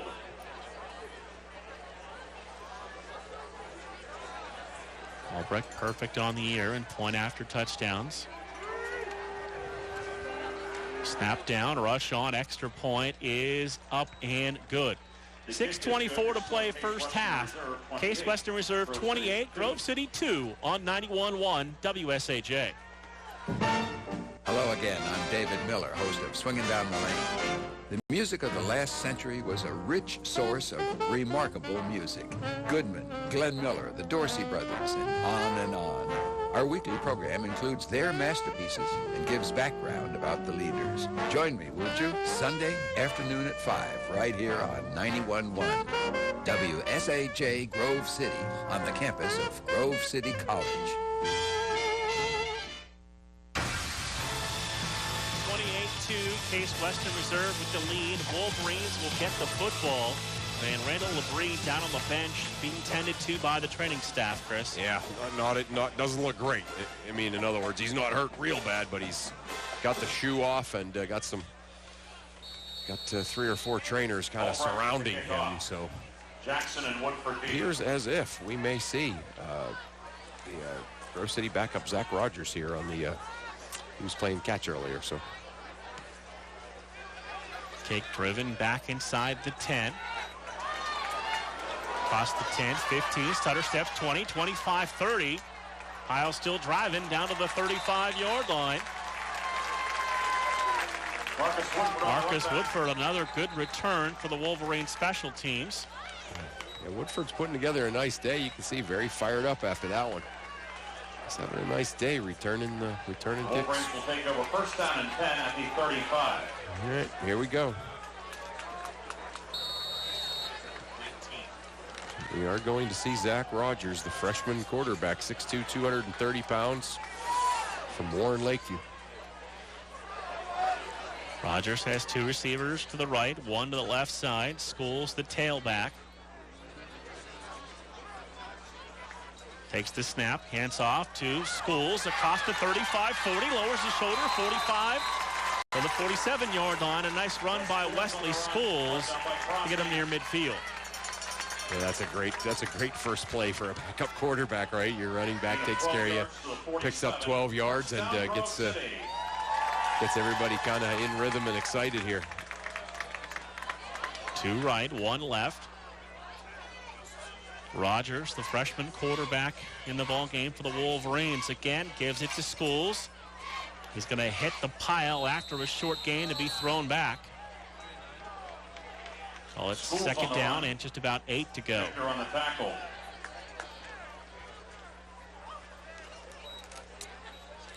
You wonder how much work Rogers got this week with the option stuff. He was probably busy this week being Drew Saxton in practice. Trips right, 1 man left, second down, and just about 8.5, closer to 9 to go. Rogers takes the snap. He'll give it to Schools again. Across the 45, cuts back 40, 35, and slides down near the 31-yard line. And that Wolverine offensive line starting to get a little push up front. Yeah, they are. Yeah, and again, they've had a tough evening here so far, but this time they're blowing holes open for Schools, and Schools is hitting them, cutting back, and yeah, this is the best rhythm this offense has had tonight. Labrie on the training table, getting that ankle taped back up. Yeah, that's what it was. One of those kind of defensive line caves in on you and you sprain your ankle as you're going down. It's an awful feeling. Double wing. Rogers gives to Schools. Schools across the 30. Down to the 28-yard line again. Good yardage on first down. Schools on the run. Brought down by Bushman. So it's been 4 straight runs for Wesley Schools, and they haven't let the freshman put it up just yet. 4-yard gain to the 28. Well, hey, as long as Schools keeps picking up chunks like he has, keep doing it. Receivers right and left. 2 big fullbacks in front of Rogers to lead the way for Wesley Schools.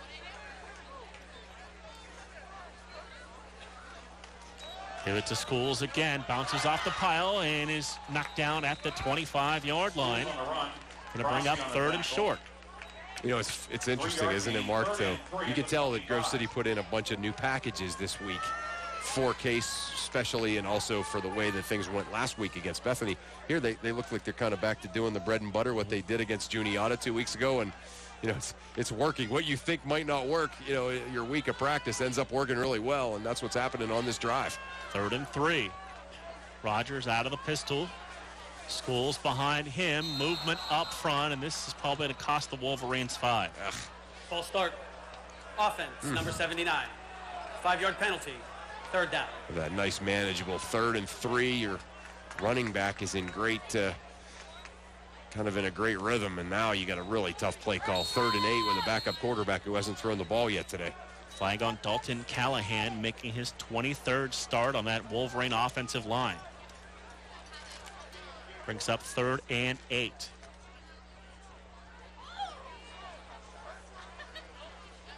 Rogers with the play clock rolling down to 5 seconds. Play fake. Looking to throw. Has the receiver out there. Jump ball knocked away and incomplete. at the 10, 15-yard line, and it'll bring up 4th down. Yeah, looked very, for a moment there, like Gustafson was going to be able to get up there and get it, but nice job out there by the Case Western defensive backs. There were 2 of them out there just to kind of knock it away. We saw the big arm there of Zach Rogers, who took the Lakeview Bulldogs into the opening round of the Ohio playoffs last year. Okay. 4th and 8. Trips right, 1 man to the left side, that's Drake. Rogers, play fake, Schools picks up the blitz. Rogers sets and fires deep downfield, and that's going to fall incomplete at the goal line on a diving attempt by Gustafson, and a turnover on downs for the Wolverines. Gustafson had broken free, but the problem is there was so much pressure on Zach Rogers that he just had to set his feet and throw it with everything he had, and just not enough time for Gustafson to get over and get it. So 2:49 to go in the first half. Coming up at halftime, of course, the Wolverine Marching Band, directed by Mr. Andy Erb. And, of course, the first half numbers. Went and saw the Wolverine Band perform on Wednesday night at the Mercer County Band Show. They were fantastic, as always.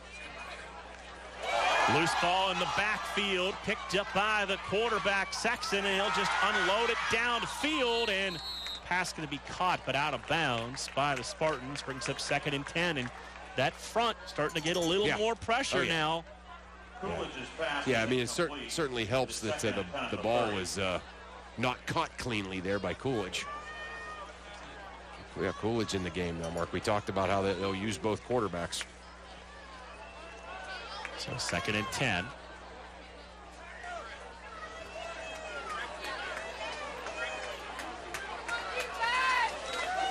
Again, back to pass. Now he'll step up and run across the 35 and tripped up shy of that first down marker. Brings up 3rd and short. 3rd and about 1.5.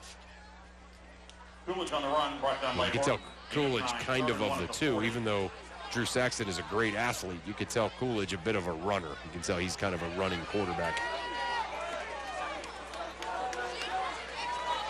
So it's 3rd and 1. Ryan Coolidge, Jr. out of Chicago and St. Ignatius Prep. They're probably pretty good, when you guess. Fires underneath, pass broke up, incomplete, brings up 4th down. It's good coverage in the secondary by junior Jackson McFall. Yeah, great job by McFall. That was just perfect coverage. All right, so two nice defensive stands in a row for Grove City. Got to get some points here. Man, you get the feeling just watching this game, it's not that one-sided, just the scoreboard is. But everything else, so if Grove City can somehow find the end zone here before the half, get in there down 28 to 9 or 10, I feel like a whole different game to start the second half. Gustafson back to return. Runs up on it, calls for the fair catch, and does at the 30-yard line. So the Wolverines, Chris, have 1:59 and 2 timeouts left in the half. I'm seeing who's going. Okay, Labrie is coming out. As we saw him get taped up and kind of run up and down the sidelines. Looked like it was that right ankle that got taped up. Yeah. And the captain back on the field, junior captain for the Wolverines. Boy, as much as he's had to run around today to buy time. 2 receivers right and left. Labrie is going to throw. Fires downfield, and Drake makes the catch at the 34-yard line. Catch number 2 for sophomore Cameron Drake. Complete to Drake. Christus on the tackle. 5-yard gain to the 35.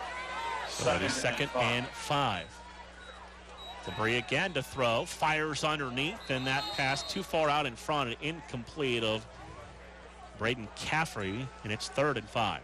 And you can see they're just using the 2-step, 1-step drops here. Trying to get it out to receivers quick so that Labrie doesn't have to run all over the place.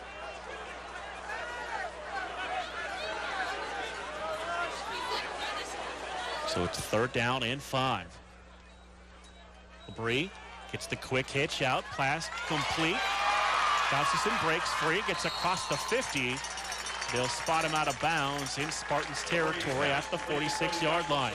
Yeah, great job avoiding that tackle and then getting about 8 more yards and then getting out of bounds. That's a big play. All right, so here we go. Grove City really in rhythm here. They're in Case territory on the 46. And Twins right and left. Labrie, 2-step drop. Fires it out. Drake makes the catch and dives down to the 39-yard line. A good gain of about 6 on first down. Yeah. Labrie's pass complete to Drake. Goodell on the tackle. 7-yard gain to the 39. 2nd and 3. So officially 2nd and 3. Labrie takes the snap. Fires underneath. Coots, the tight end, makes the catch and drives down to the 29-yard line. This tempo is working for the Wolverines. It's working really well, yeah. They're calling these plays because Labrie is hurt. Timeout it's for working. an injured player. A man down for the Spartans. Looks like Kevin Christis, a junior corner out of Upper St. Clair High School. Grove City will have first down and 10 at the Case Western 29. He's played really well. We've seen him make some big plays, so this would certainly create a little bit of a bubble out on the edge for Case Western's defense if he has to miss a few plays. Wolverines on the road for the next 2, next Saturday at W&J and then Carnegie Mellon. Both 1 o'clock starts.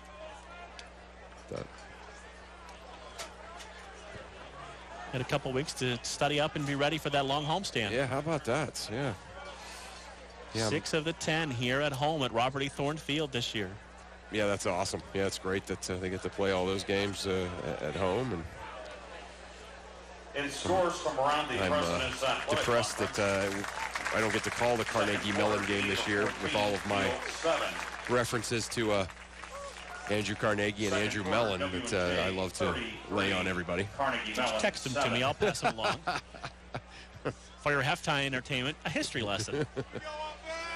Grove City has the ball first down. So first and 10 at the Spartan 29-yard line.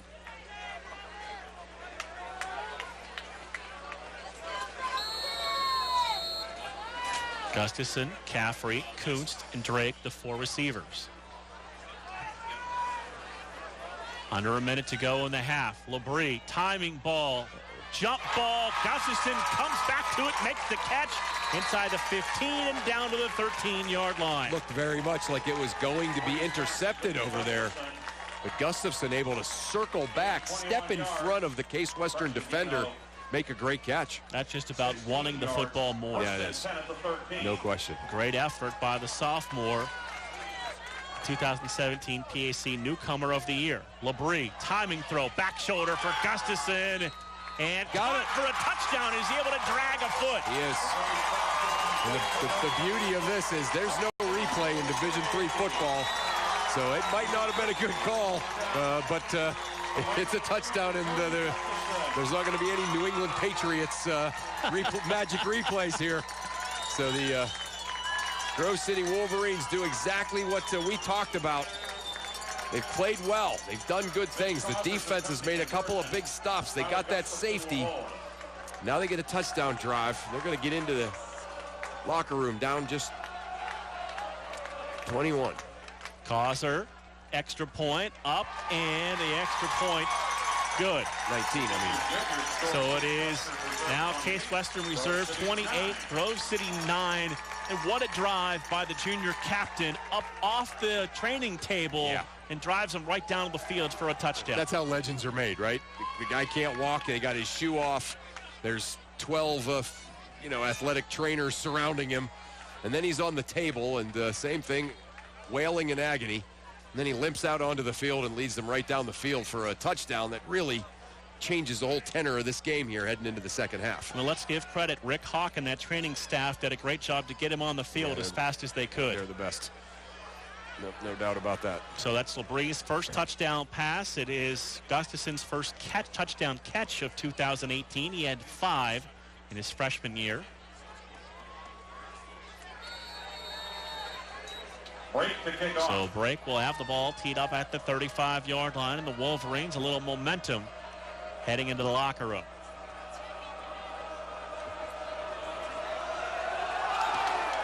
Breaks kick at the 5, across the 10, 15, 20, into the pile at the 25 and out to about the 28-yard line. So we'll see what the Spartans elect to do here. Up by 19 with 32 seconds to play in the half. Right. Again, you would think the way things had gone earlier for them that they would be really, try to make something happen, but things haven't gone real well for them with the, the safety off of the botched punt and a couple of 3-and-outs, and now the touchdown by Grove City. So is that Coolidge back out there again? It is. Ryan Coolidge, the junior, 6'3", 190. Looking to throw.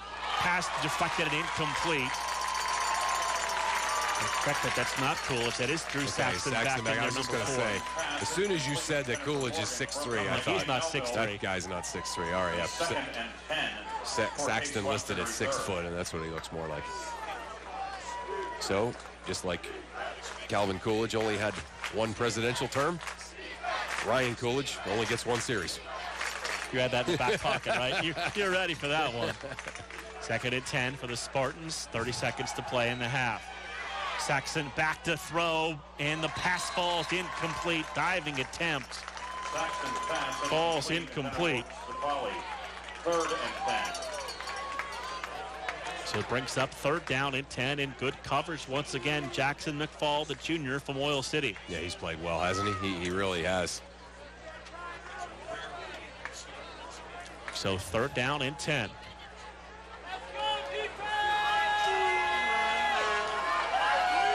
Saxon works out of the pistol.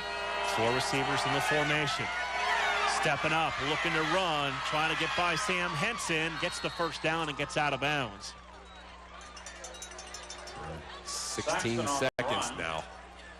So he was able to get out of bounds to momentarily stop the clock, but 1st down, Case Western reserve. Case is going though. I mean, you can really tell they're not. This isn't like they're not just kind of feigning, like they're going for it. They're going for it. And they have the pedal down with the offense out there. Saxon back to pass, stepping up, hit from behind, and he'll go down for about a 1-yard loss on the play. Yeah, that might do it. Yeah. Clock moving, 5 seconds to go. Yeah, that's it. Saxton sacked on the play by Henson and Kilgore. So Henson and Kilgore combine on the sack, and Wolverines will carry momentum into the locker room and get the football to start the 3rd quarter. Here we go. That's right. Remember, we always say that works out. That's going to work out for them here. At the half, Case Western 28, Grove City 9 on the home of the Wolverines, 91-1 WSAJ. Grove City College is a highly ranked national liberal arts college where you will be challenged academically and nourished spiritually, where you can determine your calling and understand how to pursue it. We're committed to providing an excellent Christ-centered education at an affordable price. Stewardship is one of our core values. We honor the financial support and sacrifices of families, alumni, and friends of the college through wise management of our resources. I'm President Paul McNulty. Please visit gcc.edu. You must have thrown 1,000 pitches teaching him to hit a home run. Spent countless Saturdays running routes so he could learn to hit an open receiver. Endless afternoons teaching him how to hit the three-pointer. But how much time have you spent teaching him what not to hit? Teaching boys that all violence against women is wrong is one of the most important things a man can do. Learn how to start the conversation at teachearly.org. Brought to you by Futures Without Violence and the Ad Council. Halftime here for the 12th annual night game at Robert E. Thorne Field. A 28-9 lead for the Case Western Reserve Spartans, Chris. But the Wolverines got something going on both sides of the football to end the half. Yeah, two great defensive stands that really started with that great punt by Brake, putting the Case in the 14. They gave up 1 first down, and then they forced a 3-and-out after that. And then the next time they did force a 3-and-out, Labrie comes back into the game after the injury, leads them down the field after the blocked punt for the safety. And, it went from 28-0 and quiet stands and kind of a pall cast over Robert E. Thorne Field here to all of a sudden there's some excitement and the Grove City Wolverines are back in the game. Yeah, I wonder what the adjustment, there's something that happened up front, whether they're twisting or what they're doing, but they're getting a lot more pressure on Saxton now. Right, they're getting more pressure on Saxton on the one end, and that both the way that they ran the series that Zach Rogers came in, and then the series after Labrie came back in the touchdown drive, both of them were, handoffs or just quick passes out instead of trying to let Labrie kind of run for his life and create time. And I think that's an adjustment that worked really well. And the interesting thing about it was really out of two different base formations that they were successful. Right. That's right, exactly. Yeah, that's a great catch by you. Yeah, that's they went with the formation that we've seen traditionally in the series that Rogers was there, and then Labrie when he came back in, just those quick one-two step drop zingers out there, and that really did the job. It is time for your halftime entertainment. The Grove City Wolverine Marching Band under the direction of Mr. Andy Erb. Our 2018 halftime show opens with a fiery Latin jazz piece originally recorded by the Stan Kenton Orchestra in 1959 at the annual Newport Jazz Festival. Featuring trumpet soloist Sarah Dawson and color guard soloist Katie Miller, we hope you enjoy our opener, La Suerte de los Tantos.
We continue our show with a song originally recorded in 1967 by Bob Dylan and further popularized by Jimi Hendrix through his 1968 recording.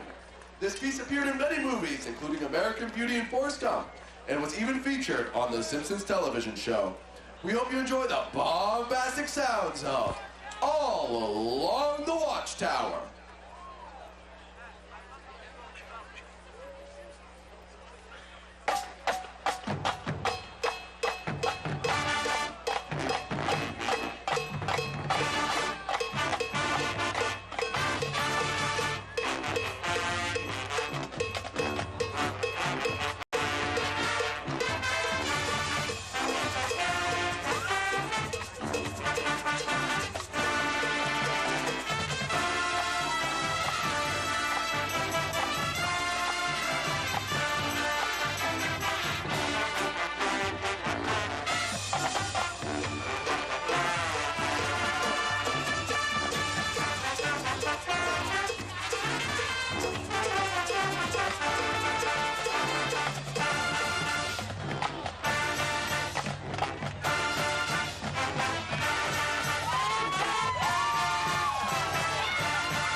show continues, and we feature our twirlers, marquettes, and color guard in a piece recorded in 2016 by Bruno Mars.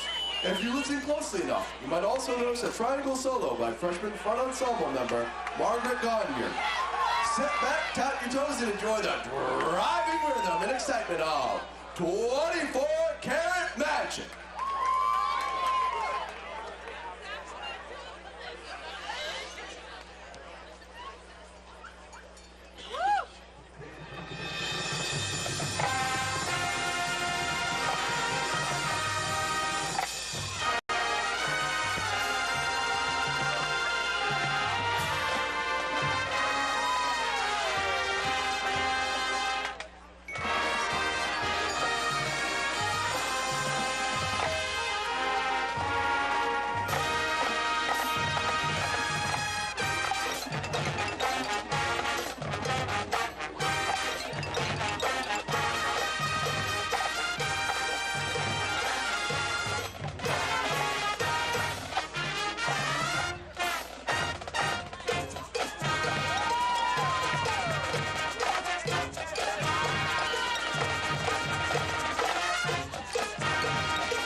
The show concludes with a stirring arrangement of a song by the Moody Blues, recorded in 1967 and reaching number 19 on the UK singles chart. Featuring sophomore trumpet soloist Barb Matthews, a duet by junior trumpeter Jonah Ronaldo and Christopher Woolard, and color guard soloist Sarah Grayburn. We hope you enjoy our performance of Knights in White Satin.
action on the Grove City College. Marching Band!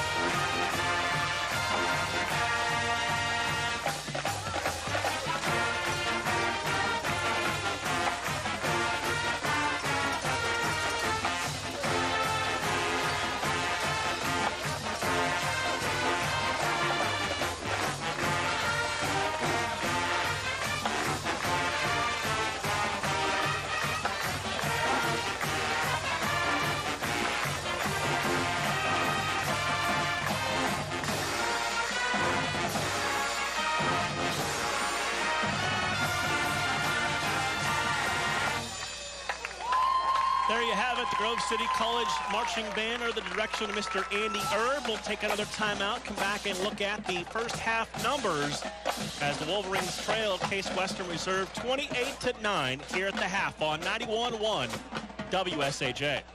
Take a look under your bed. Find stuff under there? What about jobs? No? Now try your basement. There's a pair of overalls that overall you're not so into anymore. A perfectly good laptop that hasn't sat in your lap in months. And even more stuff, but still no jobs? Well, you really have both. See, stuff is defined as household articles considered as a group. Sometimes this stuff is no longer needed. Wait, no longer needed? That can't be right. Because remember those jobs you were looking for? Those are really needed, and they're the stuff inside your stuff. Even inside that winter coat that moved with you to Phoenix. Our job is to unlock those jobs, and it starts when you donate your stuff to your local Goodwill. Here's how we do it. When you donate to Goodwill, we sell your stuff to provide job training for people right here in your community. So just by teaming up with Goodwill, you help create jobs. And isn't that worth parting with the leftover keytar from your 80s cover band? Goodwill. Donate stuff, create jobs. Find your nearest donation center at goodwill.org. A message from Goodwill and the Ad Council. Hey everybody, this is Josh Groban. After so many years on the stage, one of my favorite things about music is its ability to inspire and nourish the soul. That's why I'm proud to work with Feeding America, an organization that inspires hope for families in need and helps nourish the 16 million kids in this country struggling with hunger. Every year, billions of pounds of excess food go to waste, while 1 in 5 children may be left not knowing where their next meal is coming from, or if it's even coming at all. Thankfully, the Feeding America nationwide network of food banks collects surplus food and helps deliver it to kids in need across the country. But they can't do it alone. Join me in supporting Feeding America and your local food bank at feedingamerica.org. Together, we can solve hunger. Together, we're Feeding America. Brought to you by Feeding America and the Ad Council. Hey, there he is. How's it going? I'm having a stroke. Are you going to shake my hand or what? I'm having a stroke. Wow, you're not even moving your arm. I'm having a stroke. Are you okay? I'm having a stroke. Your face looks weird too. I'm having a stroke. Are you having a seizure or something? I'm having a stroke. When someone is having a stroke, they may not be able to say it with words, but their body language will tell you loud and clear. I'm having a stroke. You just need to know the sudden signs. Look for FAST, F-A-S-T. F, face drooping. A, arm weakness. Or S, speech difficulty. Then T, time. Time to call 911 immediately, because the sooner they get to the hospital, the sooner they'll get treatment. And that can make a remarkable difference in their recovery. Know the sudden signs. Face, arm, speech, time. Spot a stroke fast. Visit strokeassociation.org. Brought to you by the American Stroke Association and the Ad Council. Both teams getting back on the field here at Robert E. Thorne Field for the third quarter. It is just about 3 minutes away. First half numbers for the visiting Spartans. Led in rushing by Zach Hall, 2 carries for 30 yards. Sam Jenkins carried it 3 times for 15 yards. Drew Sexton, Chris, 16 of 22 in the first half, 272 yards and 3 scores. I mean, you double that number. That's 545. I mean, that's amazing. So, yeah, he's having a day, to say the least. Also Ryan Coolidge, 0 of 2. Justin Fan, the leading receiver in catches, 5 for 48. Sam Jenkins, 2 for 124. For the Wolverine Schools, 10 carries, 59 yards. Labrie, 14 of 20, 135 and a touchdown. Yeah, again, and most of those numbers were picked up in that last drive, the last scoring drive. He had a tough go, obviously with just blue shirts in his face all night until that last drive. But certainly the momentum that they often should have a little bit from that drive can be parlayed here into the second half. We knew Caleb Brake had a good first half. 4 punts, averaged about 41 yards and a long of 48. Oh, yeah, he was. He looked like an NFL punter in the first half, especially the one that really, you think about it, a punt changed the game. It's been Grove City's game ever since that punt that pinned Case Western back on the 14, that 48-yarder. So, leading tacklers in the game, Jackson McFall has 8 for the Wolverines. Sam Henson, Connor Lowe, and Ethan Conta with 3. Henson has a half of a sack tonight. And for the Spartans, Travis Johnson has 6. Kevin Chrisis has 5, along with Cameron Brown. Numbers at the half overall in a 28-9 lead for Case Western Reserve. 24 total pass attempts compared to 22 for the Wolverines. Total yards, 334 for the Spartans, 197 for the Wolverines. It's been 4 first-half penalties on the Wolverines for a total of 40 yards, and that's an uncommon number. Yeah, that's for sure. I mean, again, this has been one of the least penalized teams in college football for the past several years, and so not something that Coach DiDonato wants to see repeated in the second half. Wolverines winning the toss and deferring. They will get the ball to start the third quarter. And they will have back deep both Daniel Jackson and Marcus Woodford, senior and sophomore, respectively. And Woodford had a good first half returning kicks, didn't he? And 3 for 60 and a long of 29. Yeah, that's getting it done. So Spartans ready to kick the ball, and we are ready for quarter number 3 here under the lights at Robert E. Thorne Field.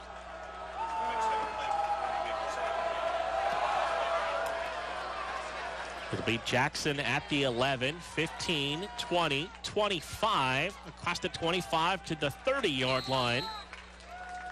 And pretty solid field position on this opening drive for the Wolverines. Yeah, that's certainly something that we would grade out as an A, certainly, as the kickoff return guys back there. So Wolverines have started in pretty good field position, compliments of them every time after a kickoff. So here we go on their own 28, 1st and 10 here to start this second half. Down 28-9, but with all the momentum here with a safety and a touchdown late in that half. Labrie back out there after injuring the ankle, gives it to Wesley Scholes, who broke free through the initial wave across the 30 and down near the 33-yard line for another good gain on first down. Yeah, Scholes was a bit stymied there in the first quarter, but all of a sudden got things going, especially on that the drive that Zach Rogers took over. So trying to flip it out in the flat, pass caught, and down near the 40-yard line, ball came loose, but they're going to say that it was down, to the dismay of one of the Spartan defenders. Pass complete to number 11, Cameron Drake on the running that nice comeback route. Nice ball thrown by Labrie. On the tackle. 6-yard gain to the 39. Drake 4 catches in the first half, getting 5 now for the ball game. 1st and 10 at the 39. Labrie has Scholes to his right, 2 receivers right and left. Give it to Scholes. Had a little bit of hole over the middle. That closed quickly as he got across the 40 to the 41-yard line. Picks up 2, 2nd and 8. Scholes on the run. Yeah, 2nd and 8. Again, putting.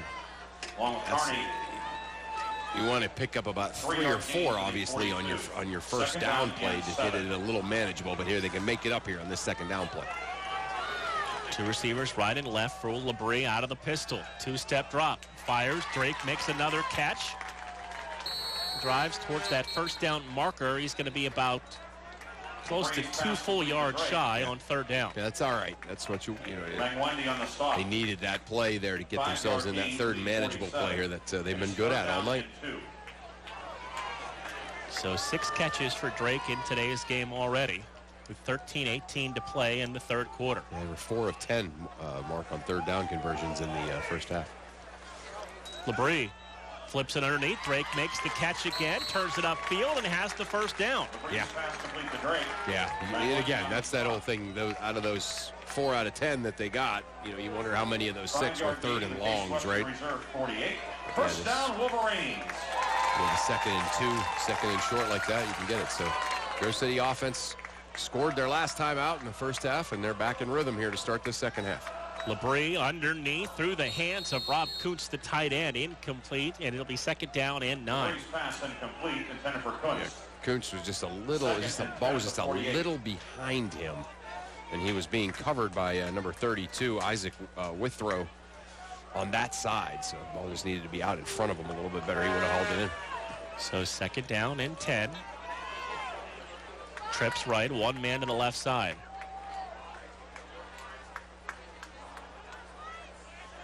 Play clock down to 10. LeBrie timing ball, looking for Drake, and this one overshoots him and incomplete, and that was a good battle up the field by a pair of 11s. Yeah. Yeah, no doubt. Mangwendi did a nice job. He came right up on him in the line of scrimmage there. I thought for a second they had him because they made that read to throw it right away. He's up on him again here. So third down and 10. Kuntz, Gustafson, and also Jared Hurd to the top of the formation. LeBrie feeling the pressure, steps up, runs, slides, and has the first down. Well, it's going to be close, but there's a penalty flag back at the 50-yard line, and a hold on the Wolverines, their 5th penalty of the game. Wipes out that first down run by Randall LeBrie. Painful.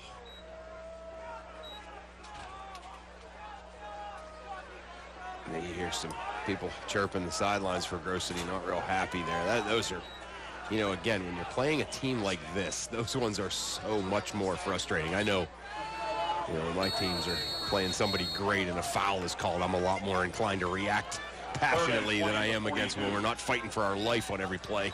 LeBrie back to pass, fires downfield, intercepted on a jump ball at the 35, across the 40, cuts back 45 to the 48-yard line on Randall LeBrie's 4th interception of the season. But there is a penalty flag back at the 25-yard line. It's a hold on the Wolverines that they'll decline. The penalty is holding. It is declined. Case Western makes the first down and 10. The holding call, the play before that negated a Grove City first down, and then it leads to a turnover. Could be one of those moments where you look back and you say, if only. 12:23 to play, third quarter, 28-9. Case Western Reserve with the lead and the football at their 48-yard line. Saxton has twins right and left, and the running back Sam Jenkins about 2 yards behind him. Quick flip to the outside. Receiver makes the catch, and then a nice open field tackle by Jackson McFall after a 2-yard gain. Yeah, Parker Kilgore giving Saxton all kinds of pressure there. Saxton obviously was able to get it out of there. 2nd and 8. That's Luke DeFrancesco on the catch, his 4th.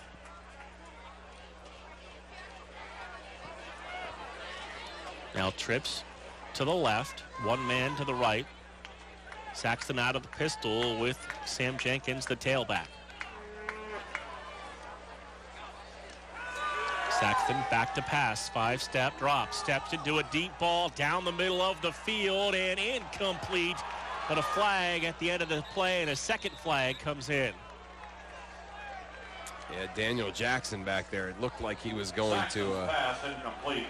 Looked like he had good coverage, but then their feet just kind of got tangled up, and Pham goes down kind of on the trip, and it's kind of an automatic call.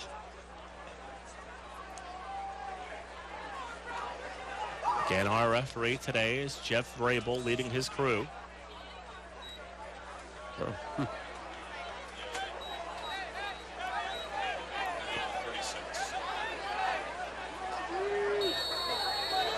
Jeff kind of forgot to turn his mic back on to start the second half, so it's back up and running for us now.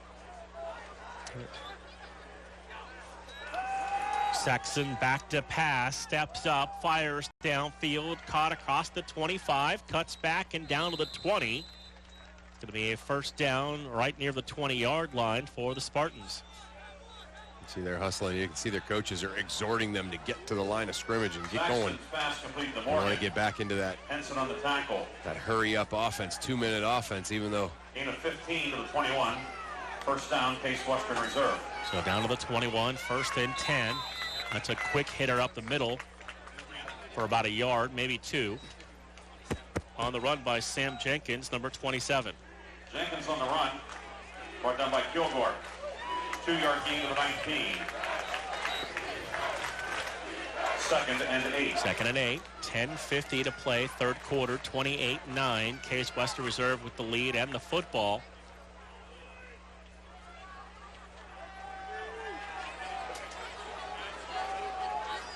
Sexton looks to his left. He's got twins right and left, and Sam Jenkins, the tailback.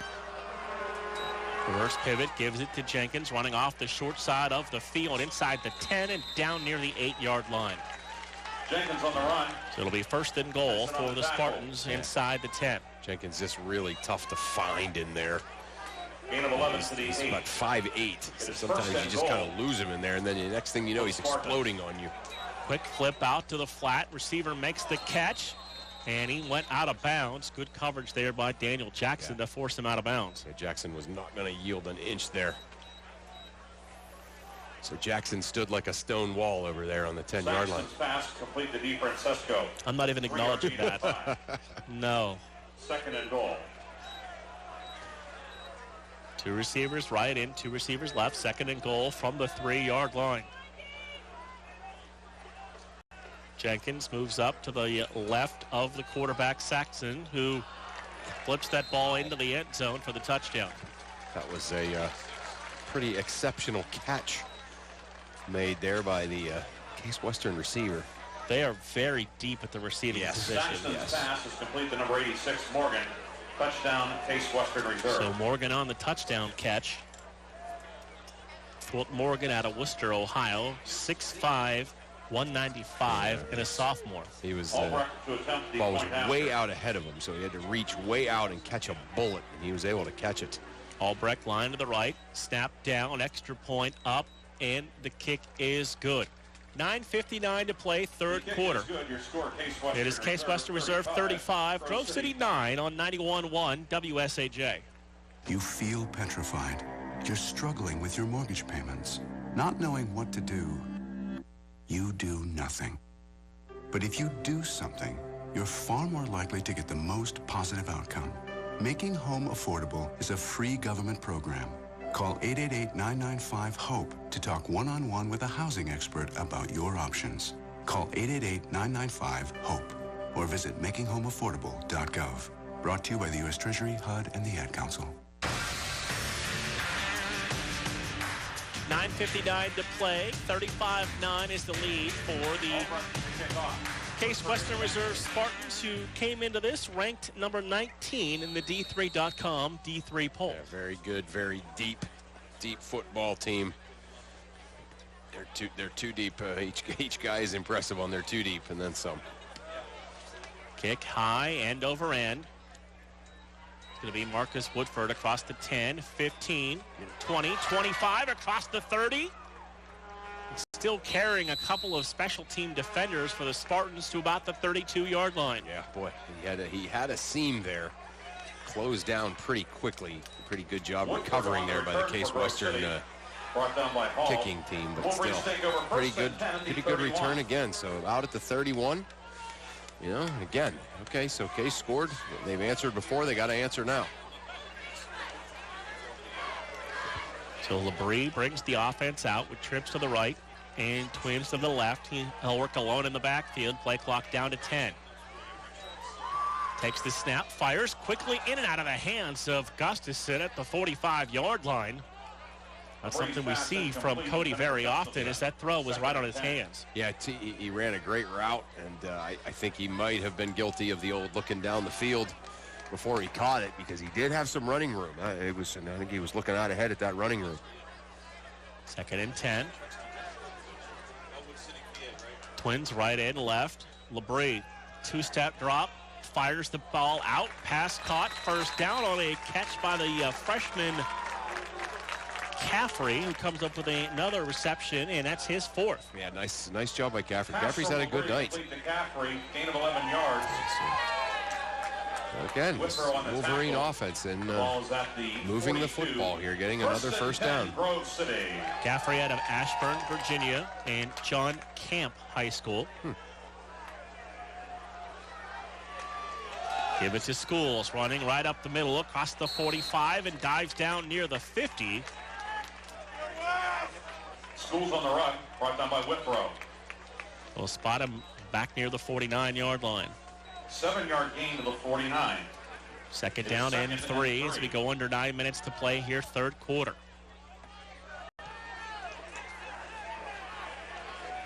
Gonna give it again to Schools, hit the pile and dropped at midfield after a gain of 1, so it is 3rd down and 2.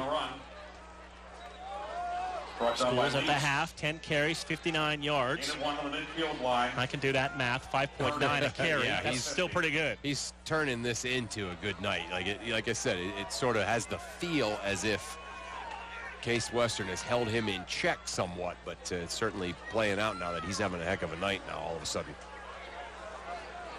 Use that same formation we saw in the first half when Rogers was in there. Receivers right and left. 2 fullbacks in there to lead the way. Play fake. LeBrie looking for Gustafson, and almost completed that one across the 30-yard line. Just a hair overthrown and incomplete. 3rd and 2. It is 4th and 2 at the 50. Yeah, looked for a second like he had him. I think some credit needs to be given to the Case defensive back out there.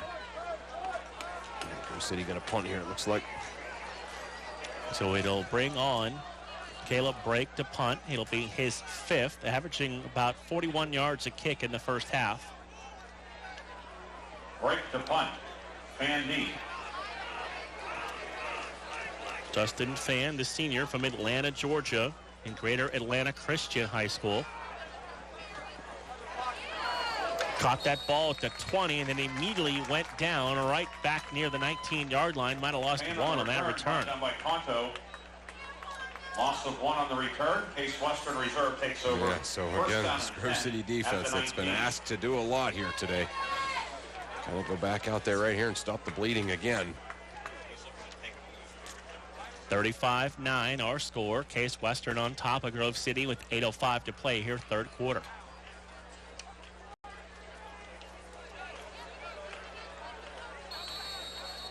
Drew Saxon, the freshman out of South Fayette High School, back out there to lead the offense for the Spartans. Running back moves up right next to him. Saxon back to pass, quick throw, try to make the one-handed catch and incomplete. Looking for the running back, Zach Hall, out of the backfield and incomplete. Yeah, good pressure. That's what made Saxon throw it faster than he wanted to. Really good pressure there by big number 53, Connor Lowe. Connor Lowe making his 20th start off on that line in his career for the Wolverines. Yeah, he's a good one. He really is. 2nd and 10. Slowed down the tempo here a little bit on this drive. Play clock down under 10.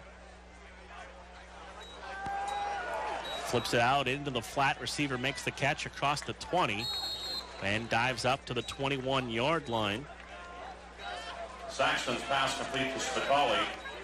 It's Joey Spitali, the senior receiver out of Roselle, Illinois, and Lake Park High School. So nice job by Patrick Mark there, making the tackle and not letting him get that first down. Sets up a big 3rd and 3 here. Saxton has the tailback, Zach Hall, right next to him. Wolverine showing pressure coming off the edge. firing across the middle and incomplete. Looking for the flag. There is none on Spitali. That's good coverage by Jackson McFall. Yeah, great job. Great job by Jackson McFall. That was not going, he was not going to get that call. There's no doubt about it. So 4th and 3. Whitty to punt. Drake and Gustafson deep. Drake and Gustafson are back to return the punt from Chase Whitty, the sophomore from Cincinnati, Ohio. High snap, pulls this one down, gathers, gets the kick away. Gustafson at the 35, across the 40 and down to the 42-yard line. Gustafson on the return. We've seen it with both punt returners, that just a wall of humanity coming right at you, and they're not afraid to make a play on the football. Right.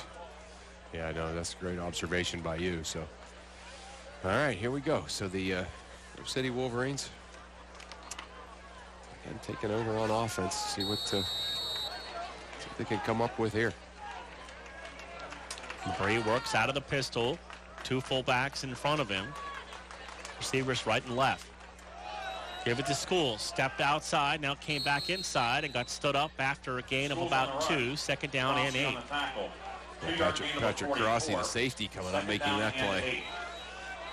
Schools picking up a couple, but that's it.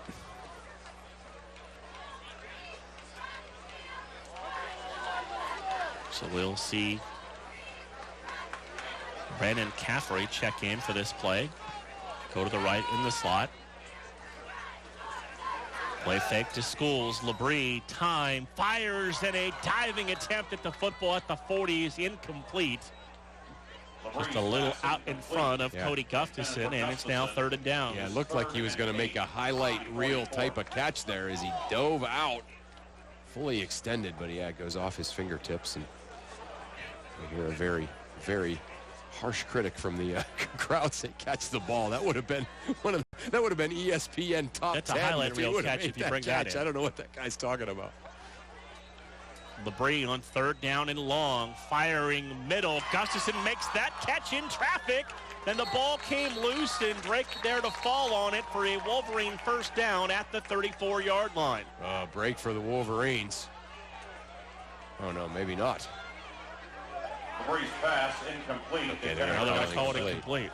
The ruling on the field is an incomplete pass. The receiver never maintained possession. 4th down. All right, looked like he had it. He kind of made a football move to use their instant replay terminology there. A term we went from never hearing to hearing all the time. Right. And then Cameron Drake picking up the fumble, and it looked like it was going to be a break for Grove City, but they are just going to say it was incomplete. Break on to punt. Fan back at his 20-yard line. Another high, booming kick. Fan rips out of bounds, and they'll spot this football at the 14-yard line. We've seen Pham do that twice now, go out way out of bounds to catch a ball. He's like Kevin Garnett blocking shots after the whistle, like he's not going to let the ball hit the ground, right? 6:23 to play, 3rd quarter, 35-9. Case Western Reserve with the lead again. Wolverines on the road for the next 2, both 1 o'clock kickoffs in the President's Athletic Conference at Washington and Jefferson next week, and then we head to Carnegie Mellon in 2 weeks. And then back here for homecoming against Westminster. That's a heck of a stretch, this team, and then those 3 coming up. 4 of the better teams, really, in Division III in the whole country. Quarterback Saxton changing the play at the line of scrimmage on 1st and 10. 2-step drop, fires the ball, dropped by his receiver, incomplete. 2nd and 10.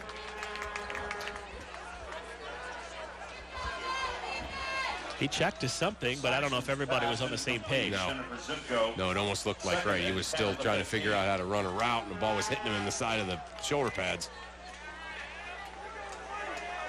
So 2nd and 10 at the 15. Saxton with 4 receivers in the formation. Tailback next to him, flips it to one of them out in the flat, makes the catch at the 15, and knocked out of bounds near the 17-yard line. It's Luke DiFrancesco, number 3, on the reception. Saxton's pass complete to number 3, DiFrancesco. So it'll bring up 3rd and 6 as we approach 6 minutes to play in the quarter. 3rd and 6, yeah, certainly would be great to get Case off the field here, right here, because then Grove City would get the football back in very good field position.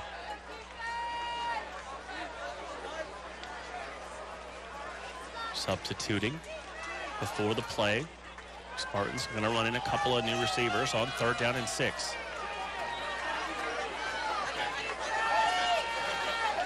Give it in the inside handoff. Broke free out of the pile. Has the first down across the 30 and out to the 35-yard line. But there's a flag back at the 25 after the first down run by Sam Jenkins. Holding. Offense, number 71. 10-yard penalty. 3rd down. Yeah, they're going to call him on a hold there. It looked like he held number 94, Thomas Ellis of Grove City, on that cutback. So good tenacity by Ellis to basically earn a holding call. It will be 3rd down and 11. He goes on the penalty. Sophomore left guard, 6'2", 275 out of Lewisburg, PA. So it is 3rd down and long. Saxton takes the snap, stands in the pocket. Gonna let one fly. Man wide open across the 30, 35, and knocked out of bounds near the 40-yard line. And 3rd and 11, the Spartans convert all the way out to their 40-yard line. Yeah, and there it is again. You know, we've talked about that all night. Just it's a really tough spot to put a linebacker in to cover a running back or a wide receiver out in the flat, and they've exposed that now for 3 long plays. 2 of them a first down, 1 of them a touchdown.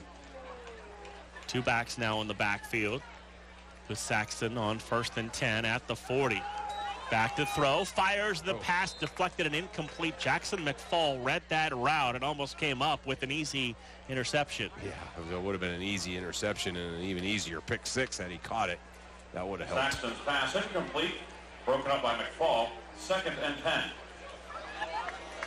4:48 to play, 3rd quarter. 35-9. Case Western with the lead. 2nd down and 10 at their own 40-yard line.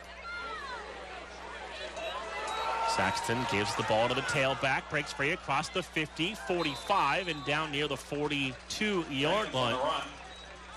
Sam Jenkins on the run for a Spartan first down. Yeah, you can't help but be impressed by Jenkins, can you? He's just picks up chunks of yards, hard to tackle, shifty, hard to find, changes direction well. He's a good, really, really good back. 1st and 10 at the Wolverine 42-yard line. Going to give it to him again, and the quarterback Saxton pulled it out and took off downfield and got to the 30. As that's Ryan Coolidge now in there at quarterback. I was just going to say, Coolidge is a little bit more of the runner. That time on that option, faked the handoff and took off. So 1st and 10 at the 30-yard line for the Spartans. Coolidge, the bigger of the two, at 6'3", 190. He can move, though, can he? Hands the ball off, running into the pile and falling forward across the 30 to about the 27-yard line for a gain of 3 is Sam Jenkins. We talked about it before in the first half when they scored on those 3 possessions in a row. Just how tough it is to deal with this offense because they can do so many different things. 6 at the 28. And Saxon back in at the quarterback spot now.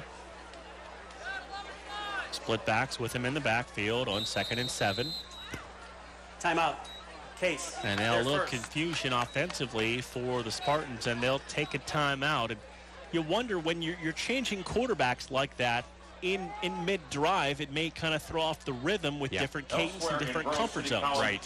But again, I think, too, is it certainly appears as if they have a lot of confidence in both of these guys, and they know what they're doing. Like, in other words, they probably threw him in there because they realize, hey, our option stuff is going to work here against the package that Grove City's out there playing on defense. Those are two. I mean, here's, it's tough to find one exceptional, legitimate starter at this level, and clearly Case has 2 of them. Coolidge is a good player. Again, fans, just a reminder, Rainbow Bridge. You mentioned Coolidge out of Chicago and St. Ignatius Prep. Some pretty good high school football, but some really good high school basketball played in that area. Yeah, Saint anything in Chicago. Probably pretty good.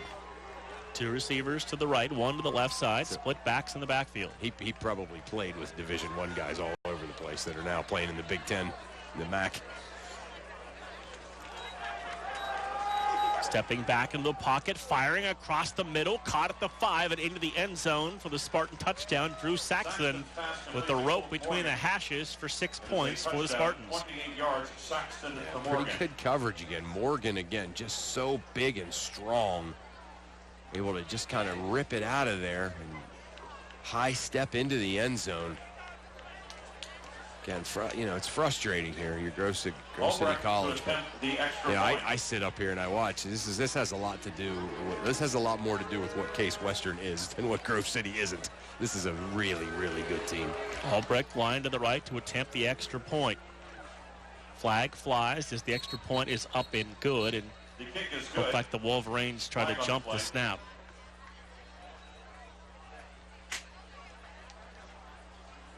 It's on Grove City because you can see both teams leaving the fields. Jeff Vrabel, our official. Offsides. Defense number 21. Penalty is declined. The point is good. Jackson McFall trying to take the risk, jump the count. Why not? And try and block the extra point. So 3:15 to play, third quarter, 42-9. Case Western reserve, and we've seen the Wolverines be able to move the football, which haven't been able to cash it in points. No doubt about it. I mean, schools in Labrie in particular are going to have, kind of their typical nights, from an offensive output standpoint. It's just been it's been tough to find the end zone, and certainly been tough to stop Case from getting into the end zone for the Grove City defense. So Woodford and Jackson back to return. Albrecht to kick off. Jackson and Woodford deep. Albrecht will kick with the ball teed up at the 35.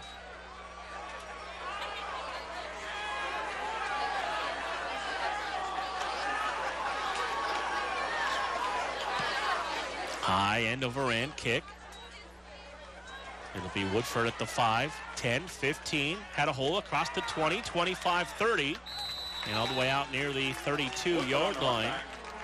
Has that extra gear he can just turn on at the last minute when he needs to. Yeah, no doubt. He's having a great day. Again, it's been a tough day for Grove City, especially defensively. But, man, he is having a great day. Marcus Woodford maybe sticking his nose in there for PAC Special Teams Player of the Week, potentially, huh? So 1st and 10, 3:09 to play in this quarter. Labrie going to give the ball to Schools, running up the middle, and he'll fall forward across the 40 to the 41-yard line. On the run. Picks up about 7 on first down. Wallace on the tackle. Yeah. Pretty good surge there by the offensive line. The offensive line is gain of 7 to the kind of had big ups and big downs today. That's kind of what you're dealing with against this really good front 7 of Case Western reserves. Second down and just about 4 to go. Play clock, plenty of time. Now at 12 seconds and counting. Labrie fakes to Schools, fires it outside. Gustafson makes the catch, turns upfield, has the first down, and goes out of bounds near the 48-yard line. Pass complete to Gustafson. Yeah, nice job by Gustafson, and on the tackle. Grove City picking up a much-needed first down. First down, Wolverines. 1st and 10 at the 48. So 1st and 10 out to the 48-yard line.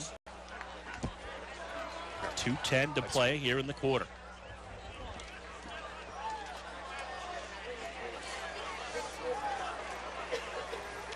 Receivers right and left. Wings or fullbacks stay in to protect. Labrie rolling right. Now back to the left. Flips the ball to Schools, and Schools going to be knocked back after making the catch right near the line of scrimmage. It's 2nd and 10. Yeah, Labrie for once had a lot of time back there. Just nobody open. Great coverage back there. Finally able to come back right and just flip it out there to Schools, and just Schools kind of swarmed under by a host of Case Western reserve tacklers. So 2nd and 10 at the 48-yard line.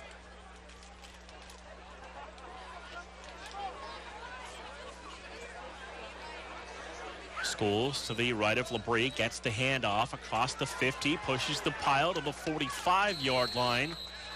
Kind of got closer to the 44. Schools on the run. And it's going to bring up a third down and a long 2. Gain of 8 to the 44. Third down and 2. Going to be under a minute to play here in this third quarter when they get the snap off. So it'd be nice to start the fourth quarter with a first down here. So third down and 2 from the Spartan 44-yard line.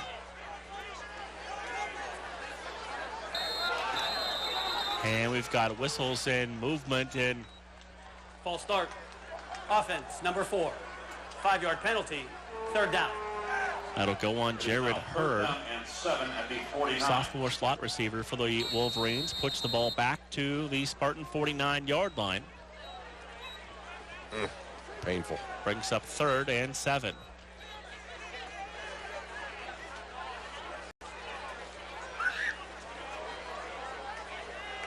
Trips to the right, one man all alone, that's Drake to the left. Labrie, two-step drop, firing middle. Gustafson leaps up in triple coverage, makes that catch at the 31-yard line as Labrie just forced that ball in there, and Gustafson made a great catch. Yep, that's exactly what it was. Labrie just whipped it in there into triple coverage, hoping his guy would make a great play, and he did. Big first down there for Grove City. 31-yard line. And that'll do it for the third quarter. After 3, it is Case Western Reserve 42, Grove City 9 on the home of the Wolverines, 91-1 WSAJ. Hey, is that a faucet running? Nope, that's not a faucet. That's a river rushing through the forest. It is? Yeah, forest rivers provide over 100 million people with clean water to drink. The water comes straight from the forest to us. In fact... What? I can't hear you because of the vacuum. That's not a vacuum. That's the trees in the forest cleaning up the air we breathe. How do trees clean the air? They soak up the dirty air on their leaves, branches, and trunks, which means clean air for us. Cool. I didn't know that. Yep, but the forest does more than give us clean air and water. It gives us shade for hot days, birds to listen to, and trees to climb. Wow, that's awesome. I didn't know how cool the forest could be. Hey, let's go explore some more. Visit the forest today and enjoy all it does, just for you. To learn more about the forest and find one near you, go to discovertheforest.org. Brought to you by the U.S. Forest Service and the Ad Council. As we start the final 15 minutes, Wolverines offense on the move as they picked up the first down right at the end of that third quarter. Yeah, great play by Gustafson. Labrie to Gustafson. So the Wolverines left to right. Give the ball to Wesley Schools. Hesitates and works forward. They'll spot him at the 29-yard line. Number 32 will leave the game for one play as his helmet came off. Schools on the So run. one of the Spartans will have to leave the field. That's Isaac Withrow, a junior linebacker from Winfield, West Virginia. 2nd and 8 for Grove City. Schools 18 carries now, 93 yards. Yeah, closing in on 100 again after taking the week off last week from getting 100. So good to see him back around that number. Labrie, play action. Fires across the middle and incomplete. Hesitated for just a moment, and then the pass fell incomplete. Yeah, just good coverage there by Brett Carney. For Drake, 3rd and 8. So third down and 8. It'll be Caffrey and Gustafson here to the right.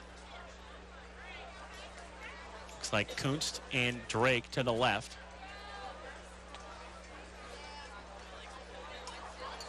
Schools the tailback. Play clock now down under 10.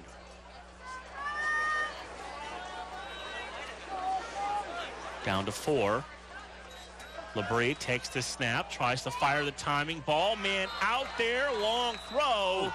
And the pass incomplete as he couldn't drag a foot, could Cameron Drake, who broke free from the defender. Yeah. Intended for Drake is now He did. That's exactly what he did. He got by him there. The cornerback bit on the play fake, but then the free safety coming over and taking his pins out from under him there before he could put a foot down on the sideline. So 4th and 8, and the offense remains on the field. Labrie back to pass, fires middle, incomplete. Here comes the flag for the contact from the back judge, and another flag comes in late at the end of the play. Intended for Caffrey. Flag on the play. Yeah, boy, Labrie took a shot after that pass, too. He is, he's going to be one sore guy tomorrow. Pass interference. Zach Rogers was Defense warming up, 8. so we may The see ball him will be for the placed next at the drive. spot of the foul. First down. So the pass interference penalty over the middle Correction, gives the the penalty Wolverines was on number 6. a first down. Pass interference on Brett Carney again, sophomore linebacker from Penn Trafford High School.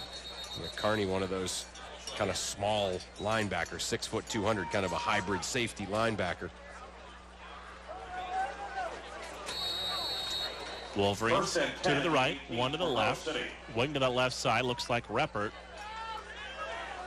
Labrie out of the pistol, fakes to Schools, fires, pass caught, turning it upfield. And a gain of close to 9 on that first down throw. It's Cameron Drake with another catch. Yeah, there's Gustafson again. 6-yard gain, 2nd and 4th and 12. So 2nd and 4. No, you're right, number 11, Cameron Drake. Yep. Again, looking for Drake, reaches back, makes another catch, got the foot down, and it's a first down. So consecutive catches for Cameron Drake. Yeah, that's working really well there. It's been a nice drive. Certainly been an impressive drive here for the Grove City offense here. 13:36 to go. Down 42-9 now, a 1st and goal for the Wolverines. Looking for Drake again. Pass into the end zone. Jump ball. Incomplete. Drake, 8 catches, looking for a 100-yard game. Wow. Yeah, he's had a great night. Yeah, this is Mark. This is something you deal with in Eastern Ohio. I deal with over here in Northwestern PA every Friday night, trying to see the numbers under the lights, and usually they're bright and clear for us on Saturday afternoon. The furthest spot away. Yeah, and Case's uniforms aren't the easiest to see the numbers either. 2nd and 4. Give it to Wesley Schools, and he's down to about the 3-yard line. Schools on the run. Gain of a yard. 3rd and goal at the 3. So it brings up 3rd and goal, and Drake and Coots check in. Shealy going to check out. Big Brian Mitchell, too, coming off of that offensive line. So 3rd and goal from the 3-yard line. Gustafson down here at the bottom of the formation in single coverage with all kinds of room to work to his right. Yep, going that way. Try to turn the receiver around, reaching back for the football, but he couldn't hold on and follow through for the catch. It's incomplete. It's 3rd and goal. That was some pretty. Jennifer Gustafson broken up by Bedell. Timeout. Yeah, it was Timeout for an injured player. Big time collision in the corner too. Gustafson able to kind of walk back, although a little woozy, and the guy in the corner for Case is hurt. You could see where they were positioned on the field that they were going to try and work the ball to Cody going to the outside of the formation. You called that before that was even snapped. So the injured player able to get up, get off the field. And it'll bring up 4th and goal from the 3-yard line. Yeah, going for it. I love it. See a new defender in there on Gustafson. See if they go back to him. Labrie out of the pistol. Schools to his right. Drake at the bottom. Gustafson at the top of the formation. And now the Wolverines Grove City will need a timeout. They're first. You see the situation where you've got a new defender in there, and you know that's something that everybody's going to be aware of when you've got your top receiver on a reserve. Right, and like you said, that whole, the wide side of the field for him to work with too. That was just a good job. You got to tip your cap to the Western Reserve defender out there. But yeah, that's right. That was a pretty easy call to make for the Grove City. 12:47 to go. Wolverines have a pair of timeouts remaining, trailing at 42-9 on what turned out to be a perfect night for the night game. Yes. Really hot this afternoon. If this would have been the traditional 1:30 start, it would have been brutally hot. But Elsewhere in the PAC. It's nice night now. A little breeze coming in, and so that actually worked out in a lot of ways. Third quarter, W&J 36, CMU 14.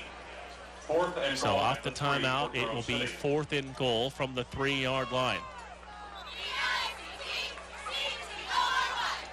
They'll go trips now to the wide side of the field.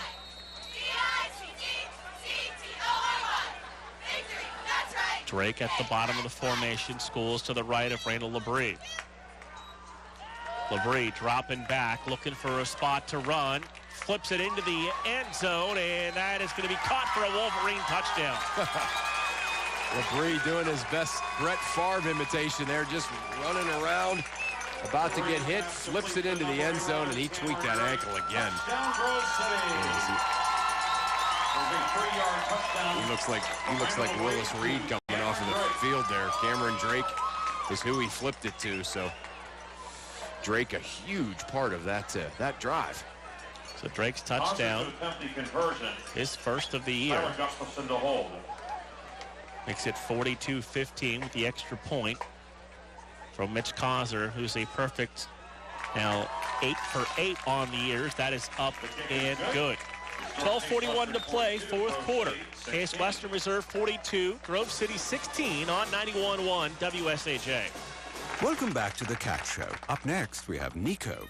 Nico is a member of the Shelter Pet Group. That's right. A group known especially for their sunspot sleeping, ball chasing, leg rubbing, and of course, companionship. Just look how she struts. It's like she owns the place. And see how she curls up and cuddles her person.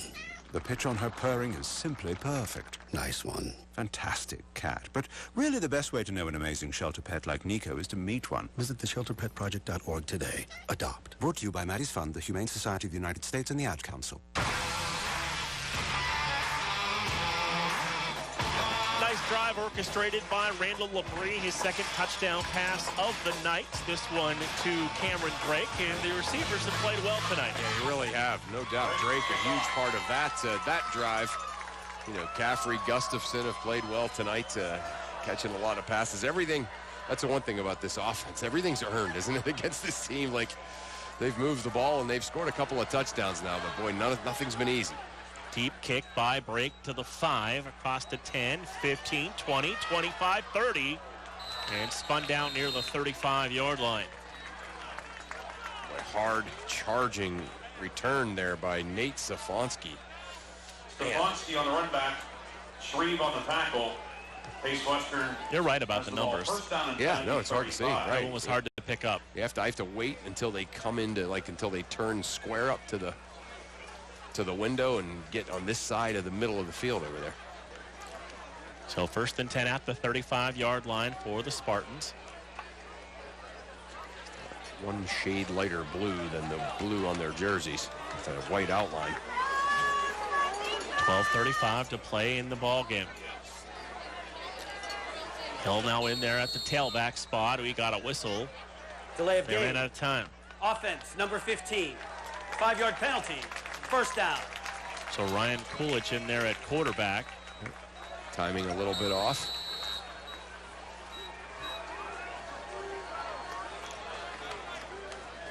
So Ryan Coolidge is from the Chicago area. Did Calvin Coolidge do anything of significance in Chicago? No, Calvin Coolidge was from Boston, Massachusetts. The only thing he did do is when the Boston policemen went on strike, he actually replaced the entire police department of Boston. That was when he was the governor of Massachusetts. Wow. So, yeah. But then he did not want to be president, but he went ahead and accepted it as the vice president. When he went to run for re-election, where the question was he going to run for re-election? He finished Harding's term, right? Won, and then was so he could have actually conceivably run for another term, a third term, if you will. And he walked in and handed a reporter and said, "I choose not to run," in 1928, and walked away. LSU 22. He was a man of few words. Silent Cal was his nickname. I've never been accused of that, being silent. No, yeah. That'd be hard in our Silent Mark, Silent Chris, no. Yeah, no, that's not happening for either one of us. 12:34 to play in the ball game, 42-16. Case Western Reserve. They're back onto the field, hand the ball off to Zach Hall, the backup number 2.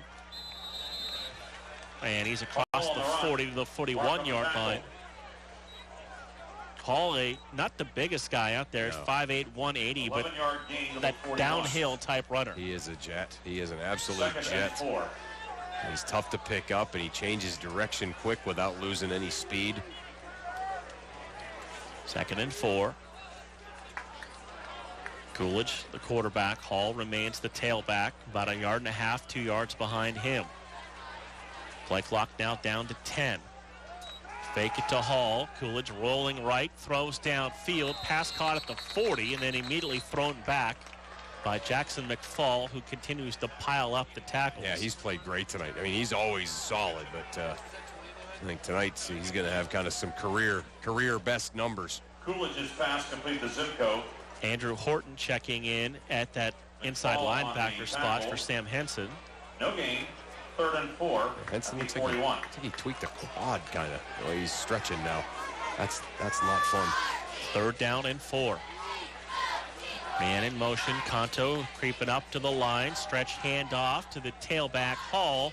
Flag on the play as Hall is in a Wolverines territory at the 49-yard line. But a hold on the Spartans going to wipe away that 1st down. Holding. Mark, Offense, number 67. 10-yard penalty, that 3rd down. stretch play, remember like 5, 6, 7 years ago, everybody was running that to death. And we don't see it very much, and I think that's exactly why. It's so easy to get up on and that play. up and in, yeah. Mm-hmm. And 3rd and 14. Yeah, that was a huge play, especially at the high school it was level. a staple play at everyone's high school playbook 6, 7, 8, 10 years ago. And now we just don't see it as often because so many holds get called on it. So it's 3rd and long, 3rd and about 14.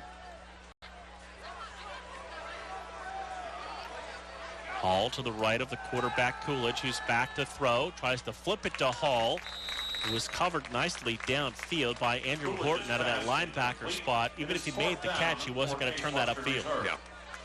No, that was just good defense again. I mean, it's going to be one of those things where, the Grove City defense has given up 42 points.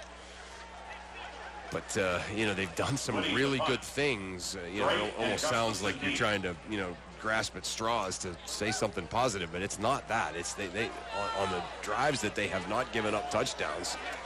They've done a lot of good things that they've needed to do. Gustafson and Drake back to return the kick. Timeout. Case. Their second. Case Western Reserve going to need to take a timeout as the play clock was rolling down. And we're at 10:48 to play here in the 4th quarter. It's going to be 3 weeks before we are back here at home for a 2 o'clock game in October already as the Titans of Westminster come to town. Yeah, another good team there. Yeah, it's just kind of an interesting schedule with, again, a lot of football to be played, but arguably you go Case, W&J, Carnegie Mellon, Westminster 4 in a row, which maybe those are the 4 best teams, and then you come back with Waynesburg, St. Vincent, Geneva, and Teal, all games that if they bet the PAC games in Vegas, Grove City might be the favorite. So again, kind of an interesting way it sets up. Low snap, they get the kick away, and they'll just back away from it, and the Wolverines going to get good field position at the 39-yard line with 10:42 to play. Punt 30 yards out of bounds on the 39. 1st and 10 for Grove City. And we will see Randall LeBrie limping back in towards the huddle. I just think LeBrie's one of those guys. You just, as a coach, you don't even want to broach the subject of, hey, you want to just take the rest of the night off and rest the ankle because you know what the answer is going to be. It's my team. I'm playing. Yes. 1st and 10 at the 39-yard line. LeBrie twins right in left, play fake. Schools back to pass. Jump ball out to the outside at the 50, knocked away and incomplete, looking for Caffrey. 2nd and 10. Caffrey or LeBrie throwing off the back foot there. The back foot is the injured one. Just didn't have the normal velocity that it had on it. Yep. 2nd and 10 at the 39-yard line. Drake, Caffrey, Kunst, and Gustafson, the 4 wide receivers. LeBrie bobbles the snap, throws the ball out. Drake bobbled, grabbed it, and fell down to the 42-yard line. Got about 3 out of a broken play, brings up 3rd down and long. Drake continues here to have a very impressive second half. Johnston on the tackle. Gain of 2 to the 41. 3rd and 8. So 3rd and 8 with 10:14 to play in the 4th quarter. 42-16 is the lead for Case Western Reserve. LeBrie trips to the bottom of the formation, drops back to throw. Stepping up, rolling outside, looking for the first down. It gets across the 45 to the 46-yard line. It'll bring up 3rd down and 3. LeBrie on the run, brought down by Lease. So the Wolverine offense going to stay out there on the field, looking to pick up this 46. 4th down and 3. 4th down and just more than 3. Clock rolling at 9:30 to play before they snap the football. LeBrie fires. Gustafson makes the catch right at the first down marker. Looked like he was a little closer to the 50. And that'll be a Wolverine first down. LeBrie's pass complete to Gustafson. Whipper on the tackle. Gain of 3 to the 49. Gustafson. First down, Grove City. Gustafson again, another one of those receivers you talked about, playing well. First and 10. Just outside of midfield. Give it to Schools. He gets across the 50 to the 49-yard line. Picks up 2. Schools on the run. 2nd and 8. Brought down by Carney. 2-yard gain to the Spartans 49. 2nd and 8. 9 minutes, just under 9 minutes to play. LeBrie, 2-step drop, fires, looking for Drake on the slant, makes the catch and has the, looked like he had the first down from the initial spot, is about a yard shy. Right. Pass complete to He ran a great route there, caught it. Gain of 7. Kind of dragged right at the first down marker, so they're not going to give it to him. Not the kindest of spots, but certainly a good situation here. Grove City 3rd and less than 1. LeBrie going to give it to Schools, looking for the first down, and he's going to have it. Cameron Drake, 11 catches. Wow. It's got to be a career high. Oh, yeah. Yeah, there's no doubt about that. He's just played great, too. They've all been tough catches, important catches to keep drives alive. Just a gutsy performance tonight by him. He's really coming into, becoming a star here right before our eyes. LeBrie, play fake, fires down the seam. 2 receivers out there, ball batted in the air and incomplete. Almost thought for a moment he was going to try and bat the ball to Caffrey for the touchdown. Yeah, well, he got out there and he almost decided to, we continue to use this analogy with him, but do the kind of the post-up of a basketball player out there. And he had it for a second, just a little bit out of his outstretched hands. 2nd and 10 at the 39-yard line. Schools running middle, spins his way across the 35, down to the 34-yard line. Schools on the run. Brought down by Bushman. They bring up 3rd down and 5-yard gain about 5 to go. 3rd and 5. LeBrie, Drake makes another catch, his 12th, and that's a first down. Well, last year as a freshman, we saw Cody Gustafson have a 15-catch game. Right. And that's 12 for Drake. That's amazing, yeah. Gain of 7 to the 27. First down, Grove City. Like I said, nothing's been easy either. So everything's been earned in this game. Give it to Schools. Tried to spin off the pile, and he's thrown down back at the 32-yard line.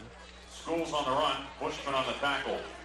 So 2nd and long now for the Wolverines as we go under 7 minutes to play here in the 4th quarter. 2nd and 10 at the 27.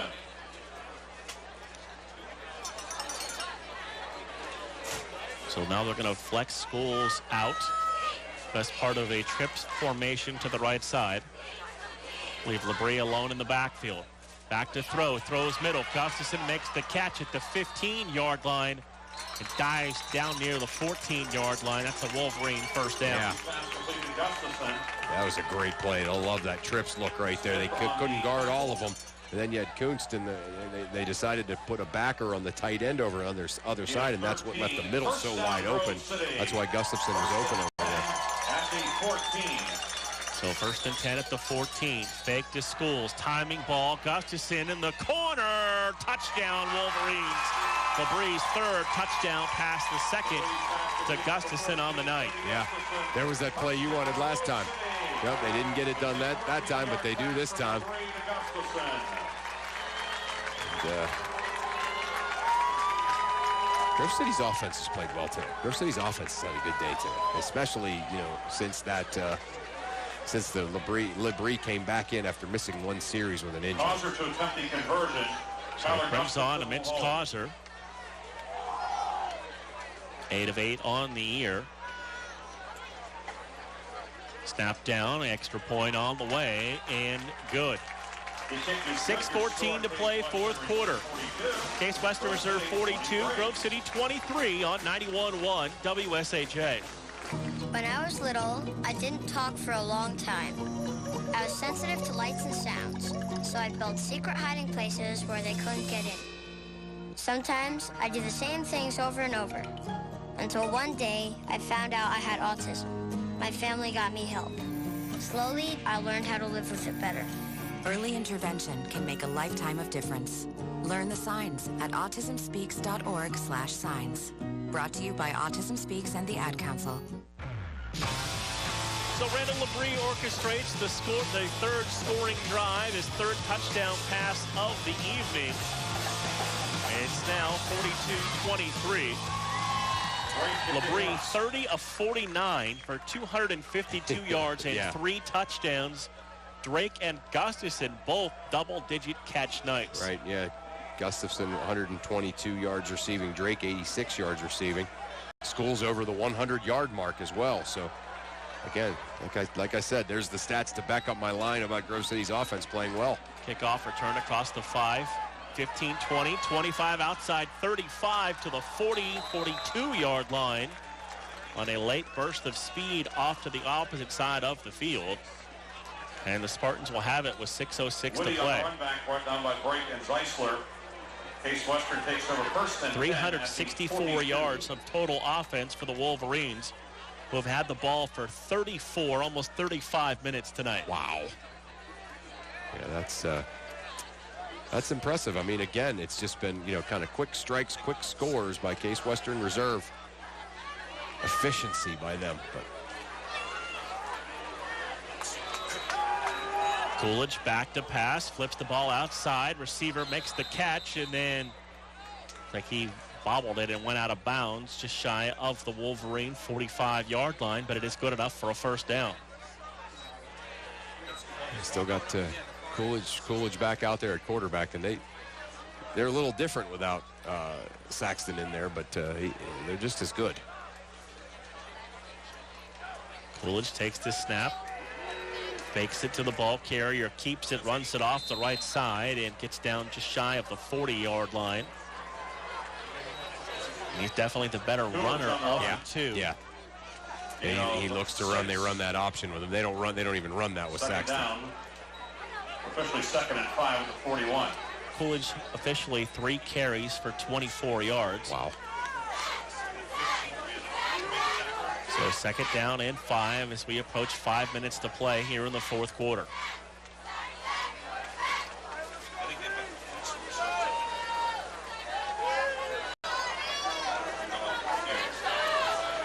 One receiver right, 2 to the left side. Give it to the tailback. His first carry gets across the 30 and down to the 25-yard line. Donald Day, the third on the run. Yeah, that was certainly an impressive drive there.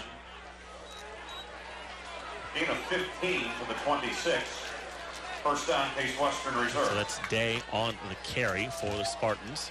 5'6", 175-pound freshman. They like those short running backs, don't they? Wow, there's a bunch of them that are 5'8", 5'7" that can go. Run the play clock down. It sits at 12. First and 10 at the Wolverine 26-yard line. High snap. Coolidge pulls it down, gives it to Day. Broke free across the 20, 15, 10, 5, and it's a touchdown for the Spartans. Wow. Yeah, that's a gear that a lot of guys don't have. I mean, we've seen that. Donald Day the third is not even on there too deep either. And, you put him on some teams and put him as the feature back, he might be first team all PAC. I mean, he's that good, that fast, you can see. So Albrecht, line to the left, will attempt the extra point.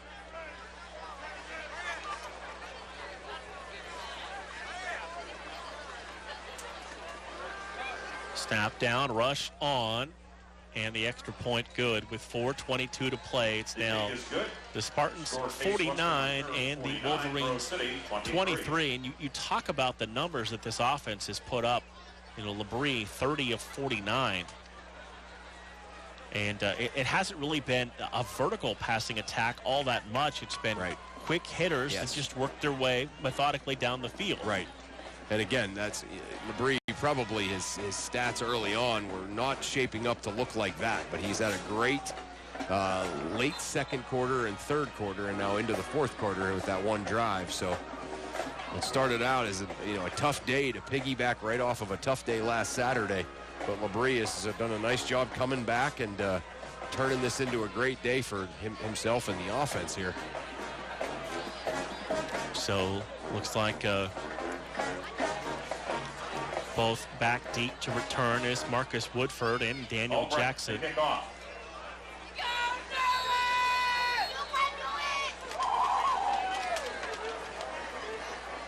Albrecht with the ball teed up at the 35.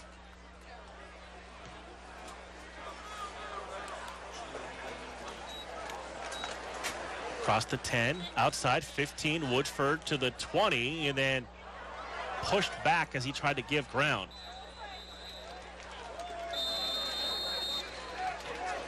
So they're going to spot the football, Chris, right about the 10-yard line as he tried to give ground to gain ground, and the Spartans were there to make the play. Yeah. Yeah, I was busy watching number 6 for Case. Brett Carney. No, it was actually Mason Montgomery. Smash into number 4, Jared Hurd for Grove City, and he did the hitting, but then he went down like a ton of bricks, and I thought he's really hurt, but he was able to limp off. So 1st and 10 for the Wolverines. In there at quarterback, Zach Rogers flips the ball out. Pass caught across the 20 to the 21-yard line. And the reception, that is number 82, Ben Peternell. Freshman wide receiver from Bentworth High School. Yeah. Nice pitch and catch between two freshmen. Gain of 9. Low snap, Rogers picks it up, rolling out, tries to avoid the rush and thrown down back near the 13-yard line. Yeah, no chance of that play succeeding as it they had to scoop it up like a shortstop off of the ground. By then, blue shirts everywhere. Cameron Roth, also a wide receiver, a 6-foot freshman from New Holland, PA, and Garden Spot High School.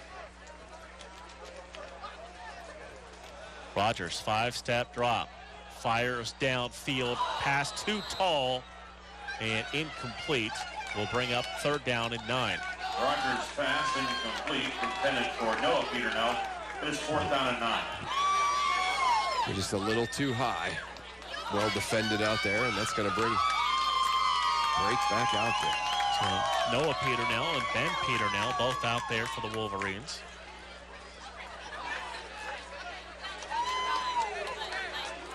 Brake will punt, standing right at his own goal line.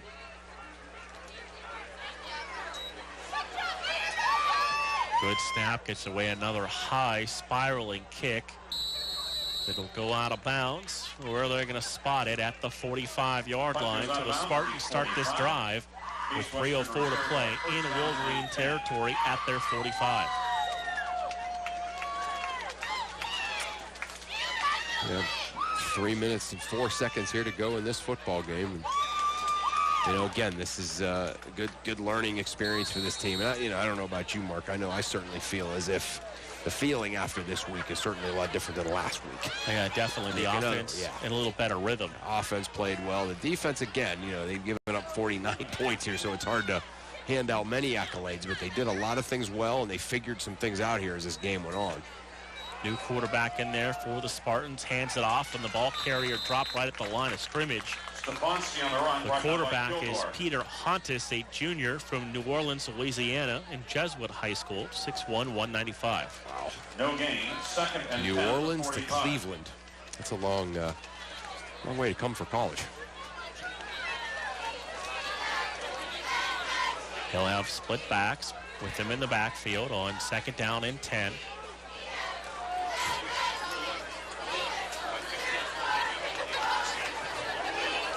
Letting the play clock roll down. It's now under 8 seconds to go. High snap through the hands of the quarterback, Hontus. Loose ball on the turf. They'll scrum forward at the 35-yard line. And I think Hontus was not able to fall on it. As coming out of there, Chris Wolf, the junior, with the fumble recovery. Yeah, Hontus really misjudged where he tried to, get on the ground, and he just completely misjudged where to dive. And when he dove for the football, he was about 3 feet away from where the ball ended up. And the Grove City guy's able to just hop on it. Number 9 there coming up with it, Cameron Ruff.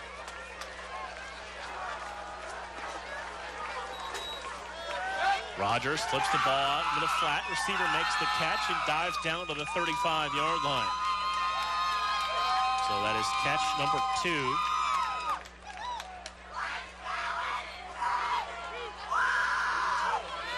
For the freshman receiver.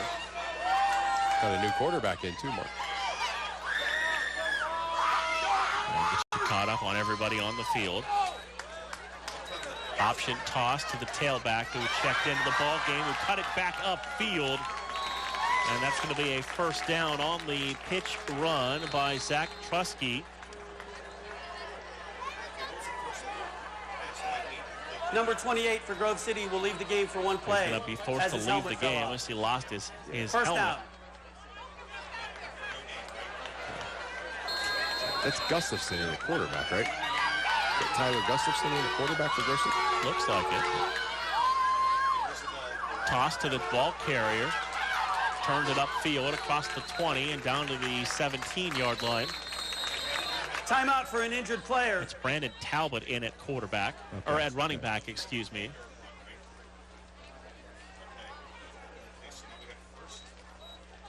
So there's a player down at the 20-yard line that will stop play. Here with 1:26 to play in the quarter. Number 3, Brandon Talbot on the last carry for Grove City. It looked like 9 was in there at quarterback. No, it was 8. Was it 8? It's okay. 8, yeah, it's Gustafson. 6'2", 185-pound junior from Newburgh, PA, and Shippensburg High School. One of the Spartans players now being helped off the field. Will have to go the length of the field, the width of the field. Yeah, he was down. He was down hard. Not putting a whole lot of weight on that left ankle. No, you're right. You're right, Mark. It is number 9 in there. It is quarterback. 2nd and 3 for Grove City at the 17. So 2nd down, trips to the left, one receiver to the right.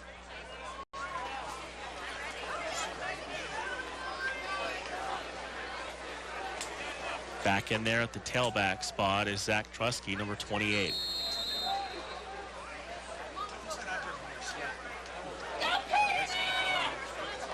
High snap, gonna just keep the football.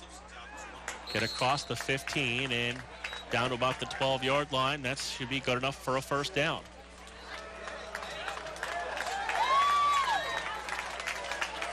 So we approach 1 minute and 10 seconds to play. Okay.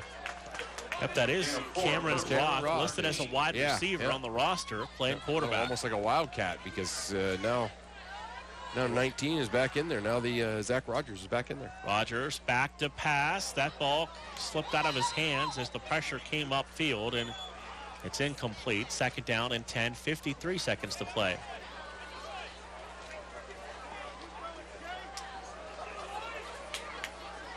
Zach Rogers pass incomplete. It is 2nd and goal at the 13. So 2nd down and goal again. Wolverines on the road for the next 2. We head to Washington, PA for W&J next week for a 1 o'clock kickoff.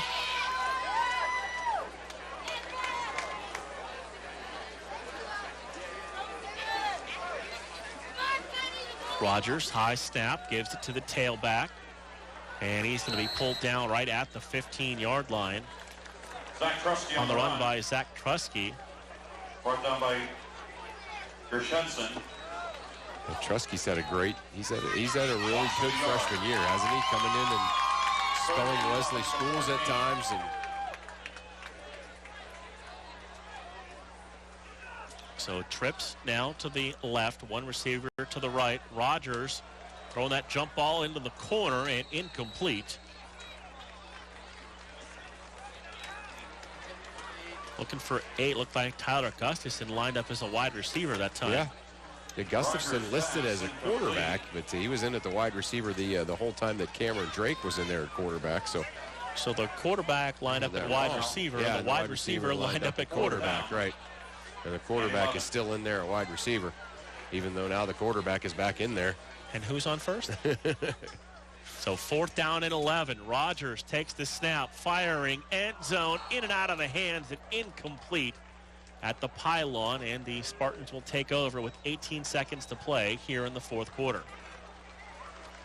A pretty good battle over there in the corner of the end zone, but Case Western able to break it up. Case Western takes over 1st down and 10 at the 14. So this game number 2 in the President's Athletic Conference for the Wolverines that will drop to 1-2 overall and 0-2 in conference play. Another great conference opponent next week as they travel to W&J, another team that we frequently see in the national rankings in Division III. So everybody inside tight, and the Spartans will just take a knee. And that means the final seconds are going to run off the clock. And the final score here tonight is Case Western Reserve 49, Grove City 23. We're back to wrap it up next on 91.1 WSAJ. When you were a little kid and you thought about what you wanted to be, teaching was at the top of your list. But things changed. And as you got older, teaching didn't seem like the best option anymore. So you're thinking you'll be something else. But what would your 12-year-old self say? Now you want to be a doctor. You don't think teachers save lives? 25 at a time. An actress? Try playing a different role every time the bell rings. How about a scientist? Ever heard of physics? Chemistry? Who do you think teaches that? Teachers today are breaking down obstacles, finding innovative ways to instill old lessons, and taking learning far beyond the 4 walls of the classroom. It's time to recognize that great things are happening in teaching and put it back on your list. Don't try to convince yourself otherwise. You had it right the first time. Find out how you can make more at teach.org. Make more. Teach. Brought to you by Teach and the Ad Council. You wanted to see me? Yes, please, have a seat. So here's the thing. When this company brought you on, we took a chance on you. You didn't have that 4-year college degree we typically look for. Right. But we gave you a shot anyway. And since then, you've worked incredibly hard and given it your all. Thanks. You've been an important asset to the team.